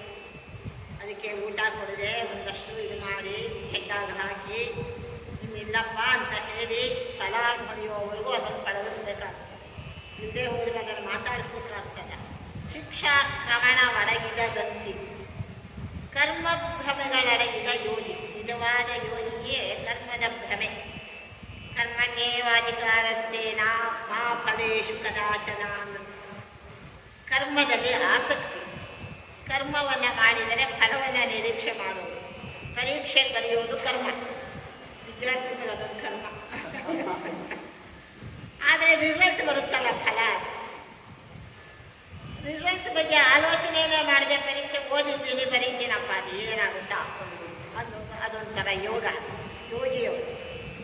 ಹಾಗೆ ಕರ್ಮ ಭ್ರಮೆಗಳು ಅಡಗಿದ ಯೋಗಿ, ರುಜೆ ಅಡಗಿದ ನರೋತ್ತಮ. ಯೋಗಿಯಾದವನಿಗೆ ಕರ್ಮದ ಮೇಲೆ ಭ್ರಮೆ ಇರಬಾರ್ದು. ಈ ಕಾರ್ಯ ಮಾಡಿದ್ದೇನೆ, ಈ ಫಲ ನಮಗೆ ಬರಬೇಕು. ಈ ಪೂಜೆ ಮಾಡಿದ್ದೇನೆ, ಸತ್ಯನಾರಾಯಣ ಪೂಜೆ ಮಾಡಿದ್ದೇನೆ, ನನಗೆ ಈ ಕೆಲಸ ಅನುಕೂಲ ಆಗಬೇಕು, ಅಥವಾ ನನ್ನ ಮಗನಿಗೆ ಫಸ್ಟ್ ರ್ಯಾಂಕ್ ಬರಬೇಕು, ಏನೋ ಈ ಕೋರ್ಟಿನಲ್ಲಿ ರಾಜ್ಯ ನನ್ನ ಕಡೆ ತೀರ್ಪಾಗಬೇಕು, ಇವೆಲ್ಲ ಮಾಡಿದ್ದೇನೆ. ದೇವರಿಗೆ ತೃಪ್ತಿ, ದೇವರಿಗೆ ಹರಕೆ ಕಟ್ಟಿದ್ದೇನೆ. ನಾನು ತಗೊಂಡಂಥ ಈ ಲಂಚಾವತಾರ ಹೊರಗೆ ಬರಬಾರ್ದು, ಕಿರೀಟ ಮಾಡಿ ದೇವರಿಗೆ ಇಟ್ಟುಬಿಡ್ತೇನೆ ಅಂತ ಇಟ್ಟುಬಿಟ್ರೆ ಅಪಕೀರ್ತಿಯ ಕಿರೀಟ ಹೊಲಿಸಿಬಿಟ್ಟಾಳು. ಅದೇ ಸುಮ್ಮನೆ ಬಿಟ್ಟೆ ರೆಡ್ಡಿ ಹಾಗೆ ಎಲ್ಲ ಮಾಡ್ತಾರಲ್ಲ. ಆದ್ದರಿಂದ ರುಜೆ ಅಡಗಿದ ನರೋತ್ತಮ. ಮೈ ತುಂಬ ರೋಗ ಇಟ್ಕೊಂಡು ಯಾರೂ ಹೇಳೋದಿಲ್ಲ, ಡಾಕ್ಟ್ರ್ ಹತ್ರ ಹೋಗೋದಿಲ್ಲ ಅಂದಿದ್ರೆ ಉದ್ಧಾರ ಆಗ್ತಾರ. ರುಜೆ ಅಡಗಿದ ನರೋತ್ತಮನು, ಹಿಮ ಒಡಗಿದ ಸರೋಜತೆ. ತಾವರೆ ಹೂವು ಅರಳಬೇಕು, ಹಿಮ ಗಡ್ಡೆಗಳು ಅದರ ಮೇಲೆ ಬಿದ್ದು ಬಿದ್ದು ಏನಾಗ್ತದೆ? ತಾವರೆ ಹೂವು ಅಲ್ಲೇ ನಲಿಗೆ ಹೋಗ್ತದೆ ಹಿಮದ ಗಡ್ಡೆಗಳಿಗೆ. ಹಾಗಿರುವುದು ಅಮರ ಮತ ಕೇಳಿ ಬಗೆಗಳಡಗಿದ ಅಮರ ಪದವೆನಿಸುವುದು. ಆದ್ದರಿಂದ ಶತ್ರುಗಳನ್ನು ತುಳಿದು ಬಿಡಬೇಕು.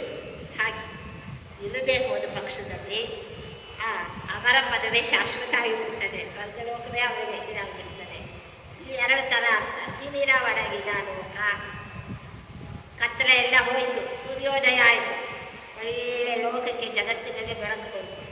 ಶಿಕ್ಷಾಕ್ರಮಣ ಒಡಗಿದ ದಂತಿ, ಶಿಕ್ಷಣಕ್ಕೆ ಒಳಪಟ್ಟಂತಹ ಆನೆ. ಎರಡು ರೀತಿ ಅರ್ಥ ಬರ್ತದೆ. ಚೆನ್ನಾಗಿ ಅದಕ್ಕೆ ಟ್ರೈನ್ ಅಪ್ ಮಾಡಿದ್ದಾರೆ. ಯಾಕಂದರೆ ದಸರಾ ಬರ್ತದಲ್ಲ, ಹೋಗಬೇಕು ಅಪ್ಪಾರಿ ಮಾಡ್ಕೊಂಡು ಅದಕ್ಕೆ ಚೆನ್ನಾಗಿ ಟ್ರೈನ್ ಅಪ್ ಮಾಡಿರ್ತಾರೆ. ಅದು ಕರ್ಮ ಭ್ರಮೆಗಳಡಗಿದ ಯೋಗಿ, ಕರ್ಮ ಭ್ರಮೆಗಳನ್ನು ತನ್ನಲ್ಲೇ ಅಡಗಿಸಿಕೊಂಡಂತಹ ನಿಜವಾದ ಯೋಗಿ. ರುಜೆ ಅಡಗಿದ ನರೋತ್ತಮ, ರೋಗವನ್ನು ಅಡಗಿಸಿದಂತಹ, ಅದಕ್ಕೆ ಸರಿಯಾದ ಚಿಕಿತ್ಸೆ ಮಾಡಿ ಅದನ್ನು ಅಡಗಿಸಿದಂತಹ ಒಬ್ಬ ಬುದ್ಧಿವಂತ.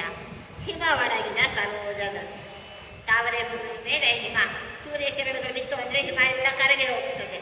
ಆವಾಗ ಫಳಫಳ ಅಂತ ಚೆನ್ನಾಗಿ ಹರಡ್ತದೆ. ಹಾಗೆ ಇವುದು ಅಮಲ ಮತ. ಎರಡು ರೀತಿಯಾದಂಥ ಹಾಗೇನಾದರೂ ಶತ್ರುಗಳು ಮತ್ತೆ ತಮ್ಮ ಕಷ್ಟ ಕಾರ್ಪಣ್ಯಗಳನ್ನು ಕಳ್ಕೊಂಡು ಉತ್ತಮವಾದ ದಿನಗಳನ್ನು ಕಂಡುಬಿಟ್ರು ಅಂತಂದರೆ ಹಗೆಗಾಲಡಗಿದಡೆ ಅಮರ ಪದವೆನಿಸುವುದು. ನಿಮಗೆ ಸ್ವರ್ಗವೇ ಗತಿ. ಹೋಗ್ತಾ ಇರ್ತೀವಿ ಮೇಲಕ್ಕೆ, ನೀವೇನು ಉದ್ಧಾರ ಆಗುವುದಿಲ್ಲ. ನನ್ನ ಮಾತು ಸ್ವಲ್ಪ ಅರ್ಥ ಮಾಡ್ಕೋ ಅಂತ ಶತ್ರು ಹೇಳ್ತಾ ಇದ್ದಾರೆ. ಶತ್ರುಶೇಷವಿದಲ್ಪವೆಂದು ಮುಳುಗುತ್ತ ಬದಲಾಗದು ಗಣ. ತಮರುಗಳು ವೈರಿರಾಯನ ವಂಶ ಬೀಜಮನು ಬಿತ್ತುವರೇ. ನೇತ್ರಾವಳಿಯ ಮೀಡೆತ್ತಿ ಕಾರಾಗಾರದೊಳಗೆ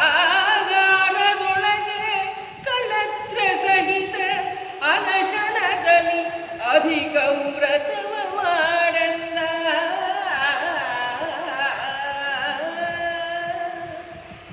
ಒಂದು ಬಳಗ ಅಂತ ಏನೋ ಭಾವನೆಗಳಿಗೆ ಅವಕಾಶ ಕೊಡಬಾರ್ದು ನೀನು.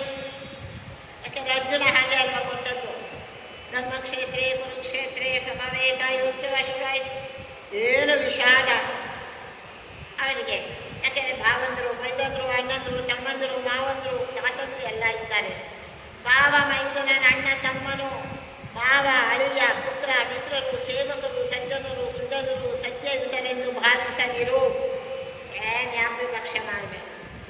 ಆರುಗನ ನಿನ್ನಯ ಜೀವವುಳ್ಳನ್ನೇ ಬರ ನಿನ್ನಯ ದೈವಗತಿ ಎಂದು ನಂಬುವುದಿಲ್ಲ.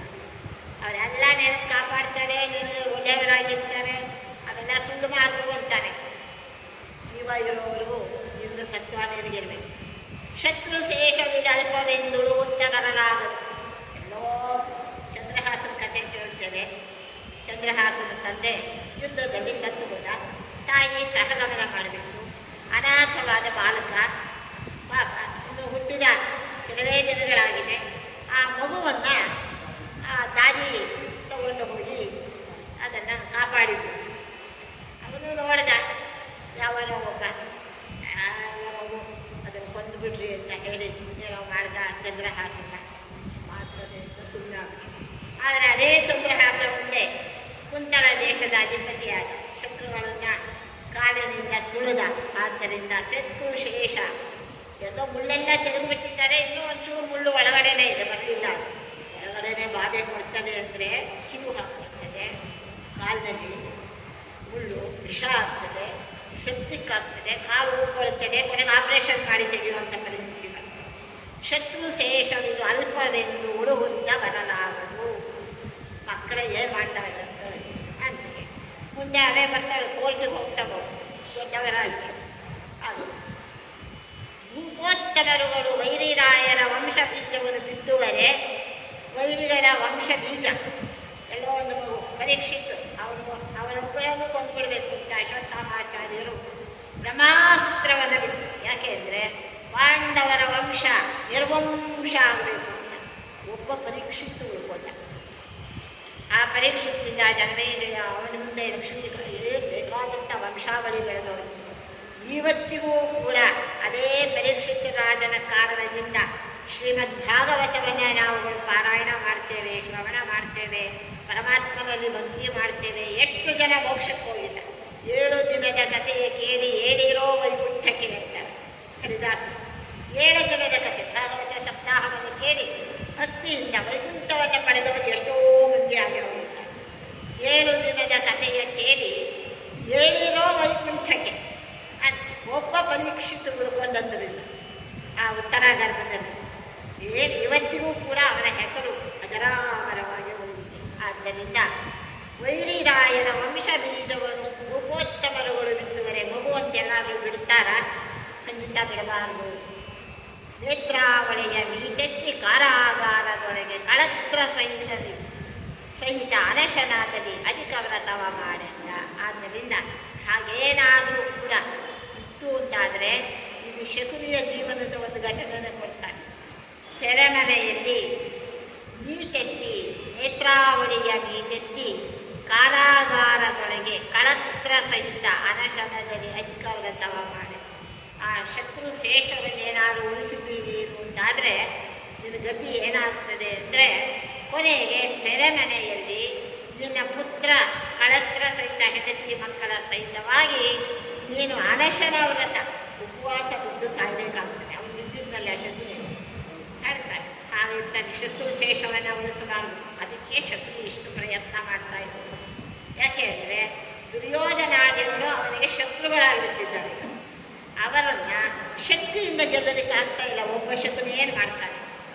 ಹಸ್ತಿನಾವತಿಯ ಕುಮಾರರು ಎಲ್ಲ ರೀತಿಯಲ್ಲಿ ಸುಭದ್ರವಾಗಿದ್ದಾರೆ, ಏನು ಮಾಡಲಿಕ್ಕಾಗೋದಿಲ್ಲ. ಆದ್ದರಿಂದ ಯುಕ್ತಿವಾದವನ್ನು ಮುಂದಿಟ್ಟುಕೊಂಡು ಅವರನ್ನು ತನ್ನ ಇದಕ್ಕೆ ವಿಶ್ವಾಸಕ್ಕೆ ತಗೊಂಡು ಅವರನ್ನು ನಾಶ ಮಾಡಬೇಕು.